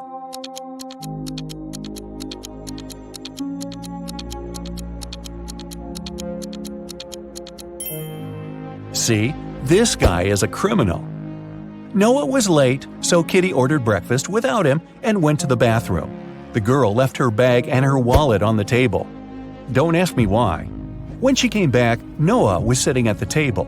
Her food had arrived and her bag was still there, but the money was missing from her wallet. The restaurant security found 3 suspects. Noah said that he had just arrived. He hadn't seen anything suspicious. The waitress said, "I brought the food, but I didn't touch the wallet." The cleaner said that she'd wiped the table but hadn't touched the wallet. The guard found some fingerprints on the wallet, but they all belonged to Kitty. So, who stole the money?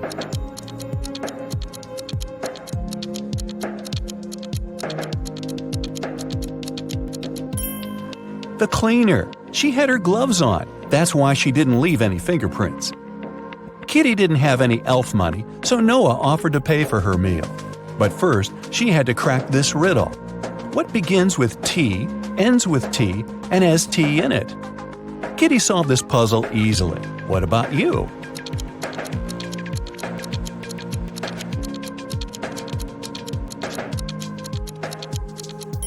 The correct answer is a teapot. Kitty found a beautiful diamond tiara on the sink in the ladies' room while she was washing her hands. 3 elves showed up to claim it. Jim said, "This tiara belongs to my mother. We've been passing it on from generation to generation for ages. I noticed that it was gone after visiting the bathroom." Fiona said that she had won this tiara in a beauty contest. She even showed Kitty a picture. Jessica said, "If this tiara is missing one small emerald, then it's mine. I lost the gem at a party last summer." Kitty gave the tiara to Jessica. Why?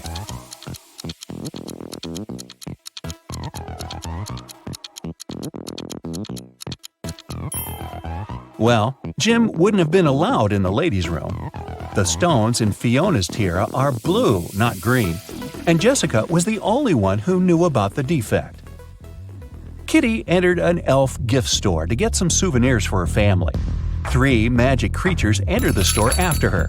Everything was fine until, suddenly, Kitty heard a loud scream. She turned around and saw an elf lying face down on the table. She quickly called the police and reported the incident. An officer arrived and asked the other 3 customers what they'd been doing when they heard the scream. The goblin said, "I was picking out postcards from the front display." The mermaid was chasing the perfect souvenir mug. She dropped it when she screamed. The pieces were still on the floor. And the wizard said, "I was checking my horoscope on my phone. I'm a Venus by zodiac, you know. My astrologist promised that today would be the most peaceful day of my life." Yeah, right. Can you help Kitty find the criminal?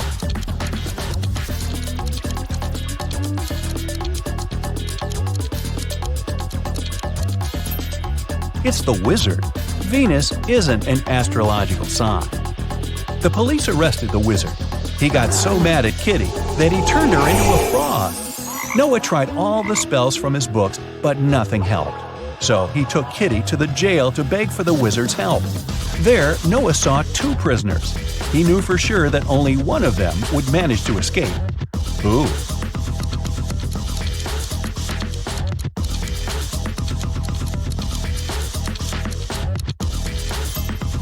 The second one, he has a spoon without a handle. He must have used it to make a knife to open the door. The wizard agreed to lift his spell, but he had one condition. The guys had to crack his riddle. How many months of the year have 28 days? Can you help Kitty out?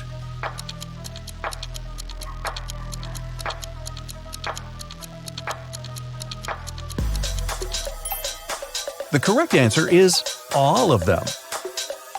Noah took Kitty to the local magic store. Kitty asked him what he wanted to buy. Noah answered this way: "It's tall when it's young, and it's short when it's old. What is it? Have you guessed?"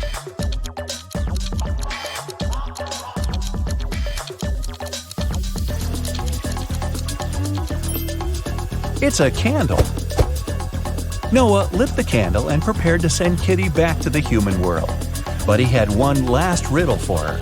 Kitty had to say a secret number code to get home. Here's a hint. The code contains 3 positive numbers. You can either add these numbers or multiply them. The result will be the same. What are these numbers?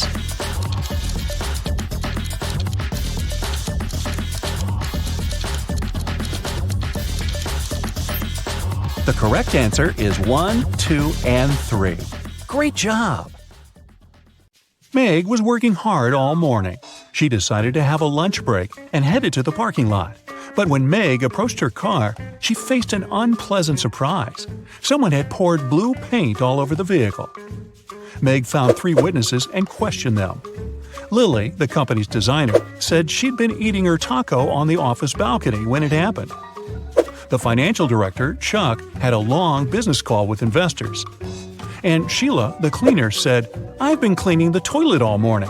One of the guys is a liar. Can you guess who?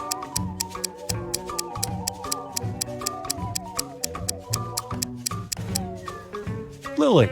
There's an unpacked taco on her desk. Also, her hands are stained with blue paint. Yeah, that's a pretty big clue there. Meg's best friend, Rosie, invited her to a birthday party. In the evening, Meg went to the kitchen and saw Rosie unconscious on the floor. She called the police and they arrived very quickly. There are 5 people in the house. Their names are Peter, Kelly, Dan, Phil, and Donna. Each one is a close friend of Rosie. Officers searched the space and found these 3 numbers on the floor. Rosie wrote them with her lipstick before passing out. After seeing this clue, officers arrested one of the guests. Can you guess who?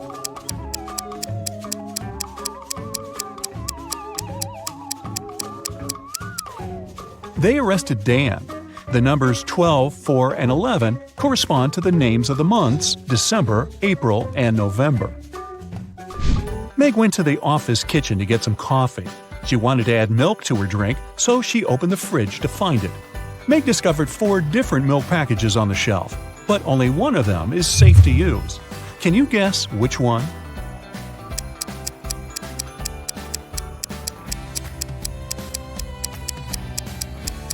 The first milk is very swollen, which means it has turned sour. A note on the second package says, "Stay away." And the fourth milk is ancient. It expired in 1995. So Meg should choose the third milk, and maybe someone should clean out the office fridge. Nina purchased a pair of shoes and gave Tom a $100 bill. The price of these shoes is $30, but Tom didn't have enough change. So he brought the $100 bill to the neighboring shop and asked his friend Sam to change the bill. Then Tom returned to the shoe shop and gave Nina $70. Nina took the change and the shoes and left. Later that day, Sam brought the $100 banknote back to Tom. He said, "This bill is fake. Give me back my money." Tom had to use his own money to return his debt to Sam.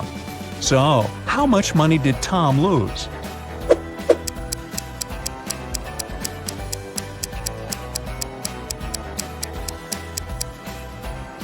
First of all, he lost the $30 shoes.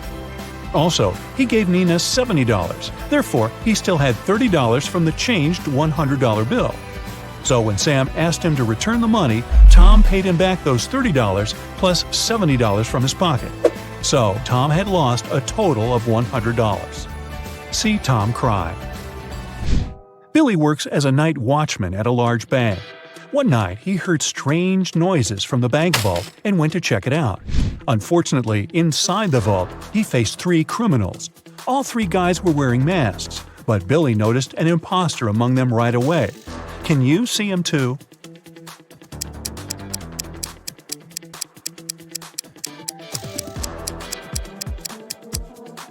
The guy on the right doesn't have gloves. This way, he would have left his fingerprints all over the place. So he's probably an undercover cop. Bella is a famous blogger. She took this picture during a running contest and posted it in her stories. Her followers commented that one of these guys is playing unfairly. Can you guess which one?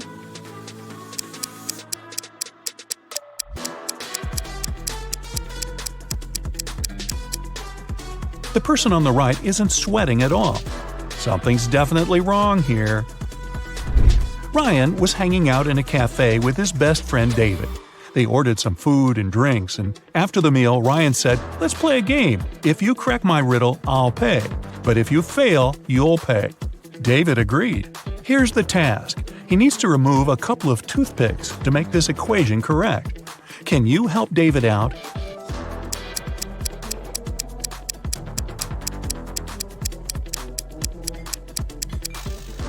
Here's the solution. Ms. Green is a college teacher. One of her instructors, Rosie, has been cheating on tests multiple times. One day, Ms. Green lost her patience and told Rosie, "If you tell me a lie, I will expel you from college. And if you tell me the truth, I'll still expel you. So what do you say?" What can Rosie say to prevent her withdrawal?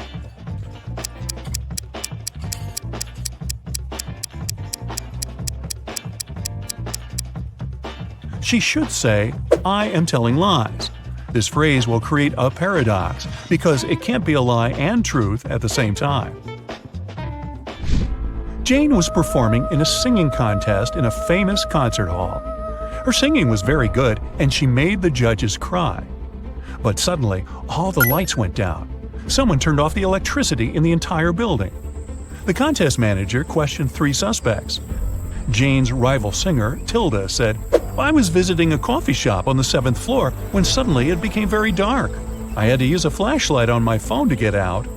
Sarah, the cleaning lady, said, "I was washing the windows far away from the electrical panels." And Frank, the guard, said, "I'm so sorry, I didn't look at the security cameras because I had a personal emergency call." Who's lying?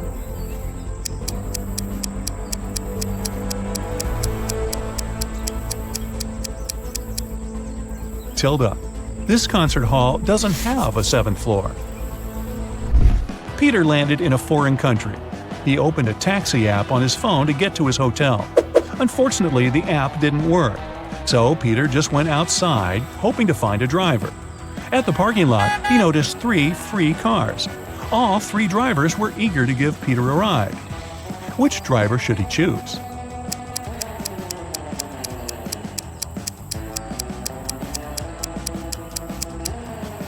Look at the first taxi. There's a puddle of oil under this car. Probably not the safest option. As for the third car, it only has 3 wheels. So, Peter should pick the second driver. Alex is an adventurous traveler. One day, he was walking alone in the jungle and got caught in a trap. Now he's hanging on a tree tied upside down. The rope is anchored in the ground. There's a candle burning below the rope. Very soon, the rope will burn away. Also, there's a hungry tiger under the tree waiting for Alex to fall. Now, what would you suggest to help Alex survive in this difficult situation?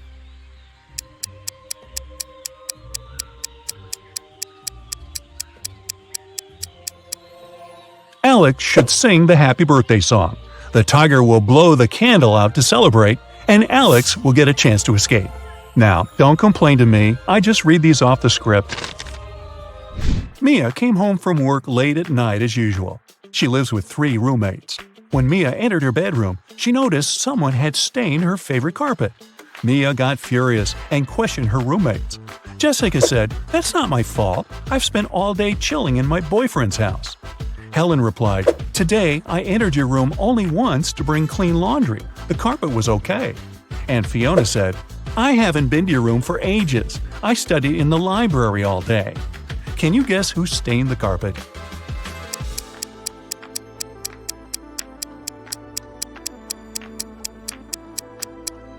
Fiona. Take a look at her hands. The color of her nail polish matches the stains on the carpet perfectly.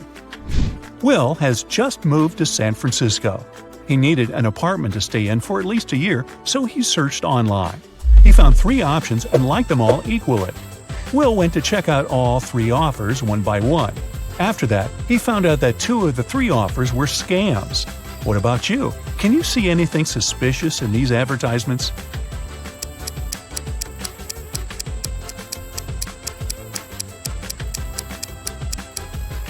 Take a look at the sign on the second house. It says that this house will be demolished in 2 weeks. But Will was searching for long-term rent. The 3rd apartment is on the 8th floor, but that's impossible because this building only has 7 floors. Therefore, Will should choose the first option. Someone locked Henry in a creepy basement. He looked around and noticed 3 ways out, but all of them were dangerous. The first passage is freezing. Anyone who enters it will turn into ice. The second is guarded by a huge cougar that hasn't eaten for 3 years. And there's a massive fire behind the 3rd door. What passage should Henry choose?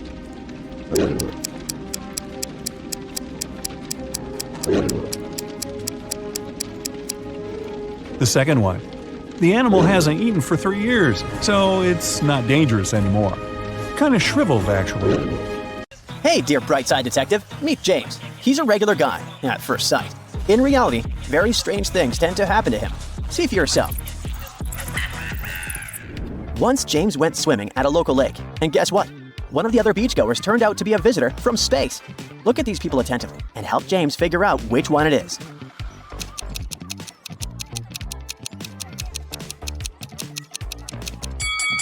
It's the guy swimming in the lake. See that tentacle? It must belong to him, which makes him an extraterrestrial visitor. So bizarre. Luckily, he turned out to be pretty chill, and James made a new exotic friend. Hello. On the other hand, James's new acquaintance had a quirk. He liked making Earthlings crack his riddles. So, he asked James all of a sudden, "I'm a person, I'm a fruit, and I'm a bird. What am I? Can you help our guy find the answer?"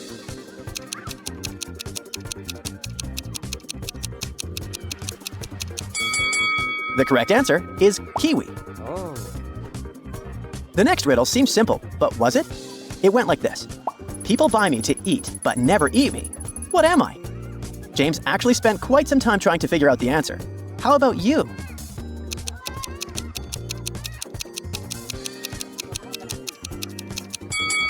It's a plate. Oh my. But James's new friend didn't stop. The next riddle was even trickier. He showed James a box and asked him to guess what was inside. Apparently, it was a color, but James could also eat it. What can it be?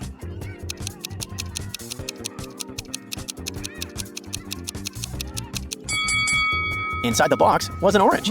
Luckily, James guessed correctly, so the visitor from outside the solar system gave him the fruit and let him be. Yeah. James breathed out and escaped from his weirdo of an acquaintance. He decided that after a nice swim, it was high time to go to a museum. He was looking at some pretty cool statues at the museum when suddenly he realized that one of them wasn't actually a statue. Which one was it? And how did he understand it?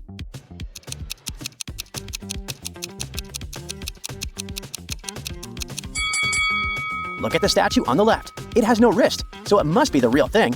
The head of the right statue has been replaced. See that seam on its neck? So it must be a statue too. But the one in the middle is a living and breathing human. Look at his pink cheeks and the drops of sweat on his forehead. Must be difficult to hold that arm raised all the time. At one point, James paid attention to 3 other visitors of the exhibition. All of them were very beautiful women, and James immediately fell in love. Yep, he's a very amorous guy. Sadly, one of James's new love interests is a vampire's wife. Let's save the poor guy and tell him which lady he should stay away from. Oh.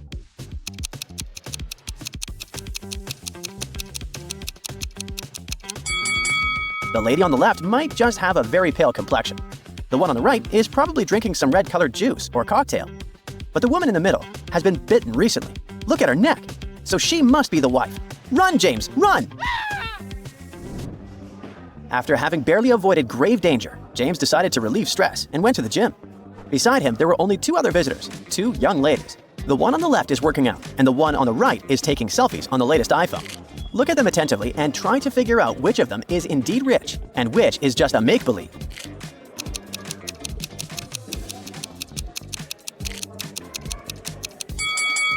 To understand it, you need to pay close attention to details. The woman on the left is wearing a cool fitness watch, which must be pretty expensive. Her training shoes are high quality but a bit worn out.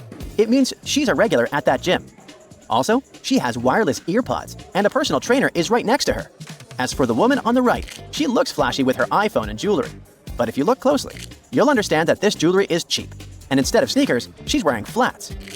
It seems she's never been to a fancy gym before, and she used a free trial entrance to take as many pics as possible. So the lady on the left is actually rich. Now, back to that orange James got from his extraterrestrial friend. He bought 4 more and gave all the 5 oranges to 5 boys he knew. They started eating the fruit. A finished eating before B, but after C. D finished before E, but after B. In what order did the boys finish eating apples?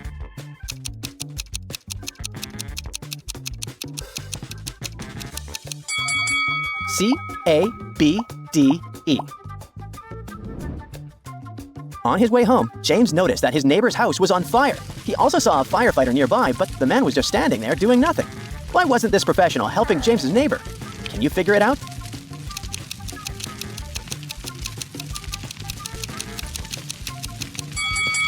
Let's see how attentive you are. Have you noticed those pumpkins and Halloween decorations? The guy isn't a real firefighter and he's just wearing a Halloween costume. So James had to take matters into his own hands and help his neighbor put the fire out. Oh my God!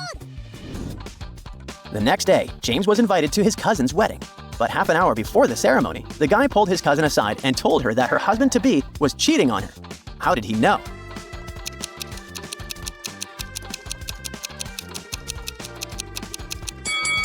James spotted a lipstick stain on the fiancé's shirt, and the color was different from the one his cousin was wearing. Oh no! The wedding was canceled, and the fiancé got really angry. He locked James in a small room. To get out of there, the guy needed to figure out the password. It's the answer to this riddle. It can be hot, it can be cold. It can rush, and it can stay still. It can be hard, and it can slip through anything. What is it? Oh my God!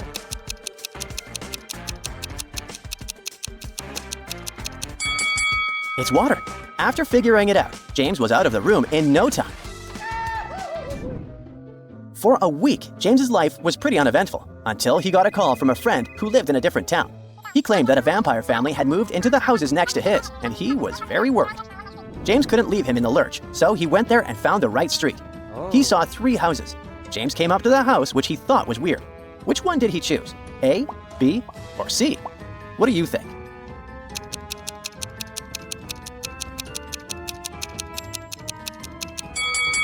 Look at the footprints. Aren't they kind of strange?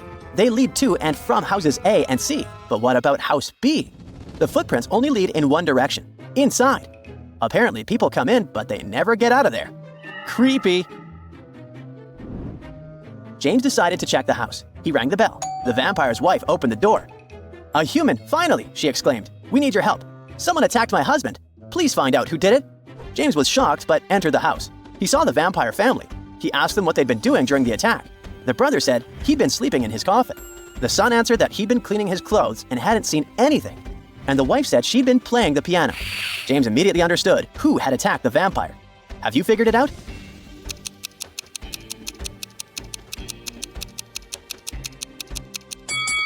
It was the vampire's brother. He'd said he'd been sleeping in his coffin, but this coffin is too small for him to fit inside. He's a liar. The vampire's brother got angry, but allowed James to leave. He even showed the guy where the exit was, but James saw not 1, but 3 doors. The room behind the first door was filled with dangerous, toxic gas. Behind the second door, a huge rock was hanging over the entrance.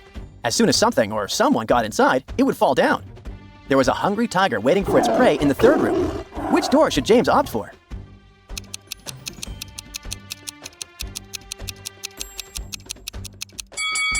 The guy took off one of his sneakers, opened the second door, and threw it inside. The rock crushed the shoe, and James easily got out of the house through the second door. Blue ocean, golden sand, green palm trees, fresh fruit. This place is like a paradise. It's good that Luke finally went on vacation. He's sunbathing, drinking cocktails, and enjoying life. Such a perfect day. Maybe too perfect. Luke's smile disappears. Nothing is real. 2 signs indicate that Luke is dreaming right now. What are these signs?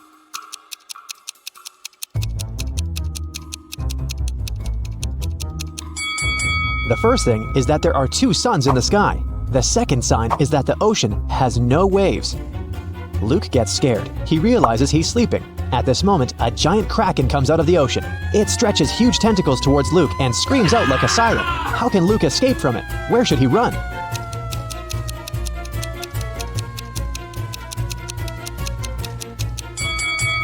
There's no need to run anywhere. This is a dream, and the kraken can help Luke wake up. The monster grabs the guy, and he opens his eyes and realizes he's in a laboratory. He was caught a few days ago. A group of people have been conducting strange experiments on him all this time. It wasn't the kraken he heard, it was a real siren. Flashing red lights illuminate the lab. The room itself is a mess. Lots of stuff on the floor, overturned tables. There are no people, only pictures of some scientists on the wall. There should be a key to the door among all these documents and garbage. Quickly, help Luke find it and escape.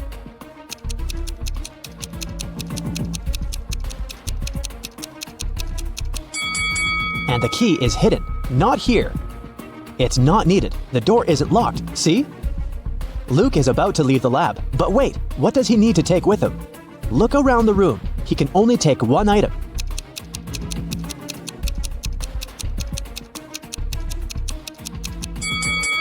Luke should opt for the shoes. They're going to be useful outside. Luke puts on a pair of boots and gets out of the lab. He's in a long corridor. He sees several guards ahead. They start chasing after him. Luke runs away in the opposite direction. There are 3 ways in front of him. One corridor is filled with toxic gases. The second way is a bottomless dark abyss. The third corridor is so hot that the walls are glowing red. What should Luke choose?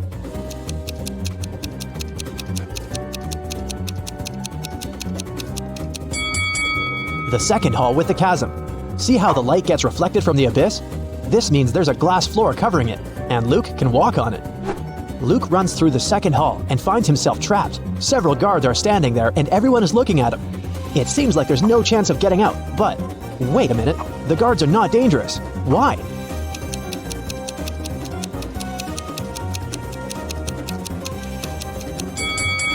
They're motionless because they're either well-done wax figures or real people who can't move for some reason. Luke leaves the room, and now he's in a long corridor again. The doors close behind him, guards are rushing towards him from the hall, and doctors are running from the other direction. What should Luke do? Hurry up, help the guy before they notice him.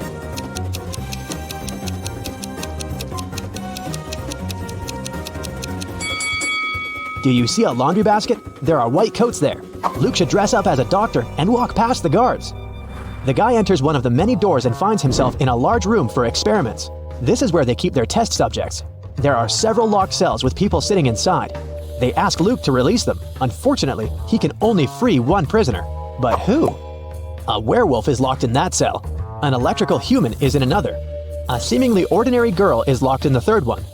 In the furthest cage, there's a guy with a shark's mouth.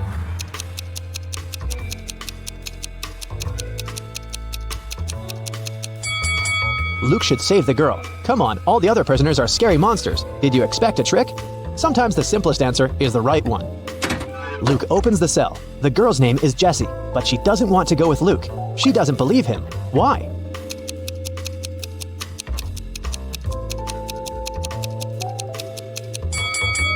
Because Luke is wearing a lab coat. He explains to Jessie that he put on these clothes to remain unnoticed. He's as much of a prisoner here as she is. Jessie finally believes him. Together, they escape from the lab, but the guards and scientists notice them. Our heroes are trapped. There are 3 rooms in front of them. An electrical current is running non-stop through the first one. 3 ferocious lions are in the second room. There's a fire raging in the third one. How should Luke and Jessie escape?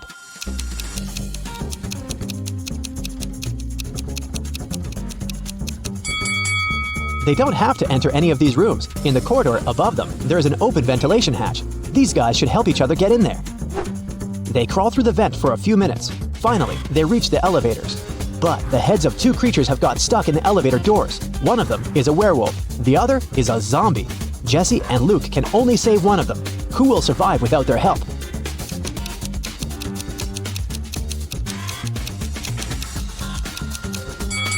The guys save the werewolf because the zombie is no longer alive anyway. He can survive even without his head. The werewolf runs away while Luke and Jesse get into the elevator. The laboratory is located deep underground, so they go 40 floors up.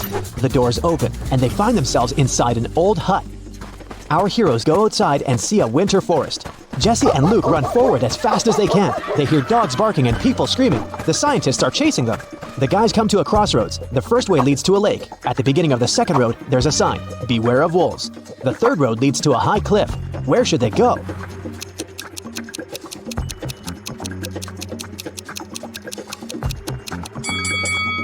It's winter now, so the lake is frozen. Luke and Jesse run across the lake and find themselves in a clearing. Two guys are standing there. Both of them seem normal. They ask Luke and Jesse if they can come along. Luke feels that one of the guys is not who he claims to be. How can he figure out which one it is?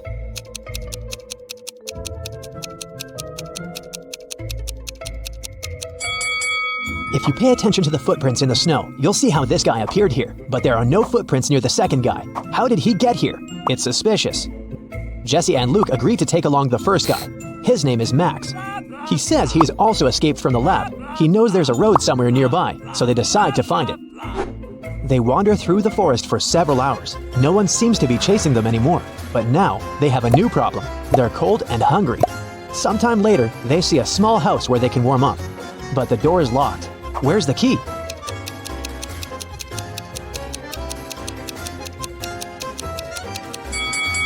See this scarecrow next to the forest?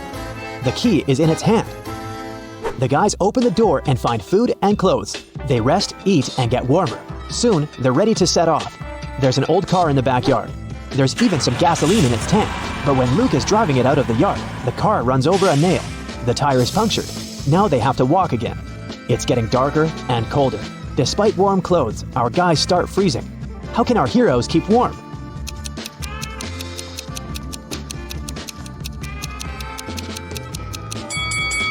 There are old dry leaves, moss, and grass under the snow. Luke, Jesse, and Max put all this inside their clothes. Yeah, they stain their t-shirts and sweaters, but they also create an additional layer of protection against the cold. Finally, they're near the edge of the forest. Through tree branches, the guys see a road illuminated by moonlight. They're saved. Now they only need to catch a car. Max, Luke, and Jesse walk along the highway and finally see headlights. Luke raises his arm to stop the car. A small pickup truck is slowing down. The driver rolls down the window and asks if the guys need help. Jesse quickly tells him everything that has happened to them. The driver asks him to get in the car, but Luke doesn't want to. He's sure that this man is one of the bad guys.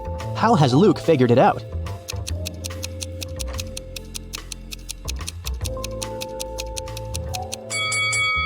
When Luke woke up in the lab, he paid attention to the pictures of the scientists on the wall. This driver is one of them. The guys run back into the forest where they come across a pack of wolves. The hungry animals surround our heroes. One of the wolves is about to attack, but a loud howl scares it, and it runs away. A monster covered with fur comes out of the bushes.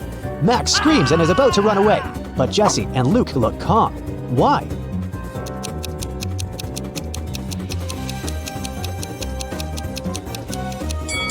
Because this is the werewolf our heroes rescued from the elevator. They follow the monster. It leads them to a safe place. This is a small village hidden deep in the forest. Creatures that don't look like humans live here. Werewolves, bird people, merfolk, and humanoid trees. They used to be people, but the scientists changed the structure of their DNA. Now these creatures are going to destroy the laboratory to take revenge. While Luke, Jesse, and Max are resting, you have time to check your score and find out how useful you've been in this adventure. 0 to 3 points.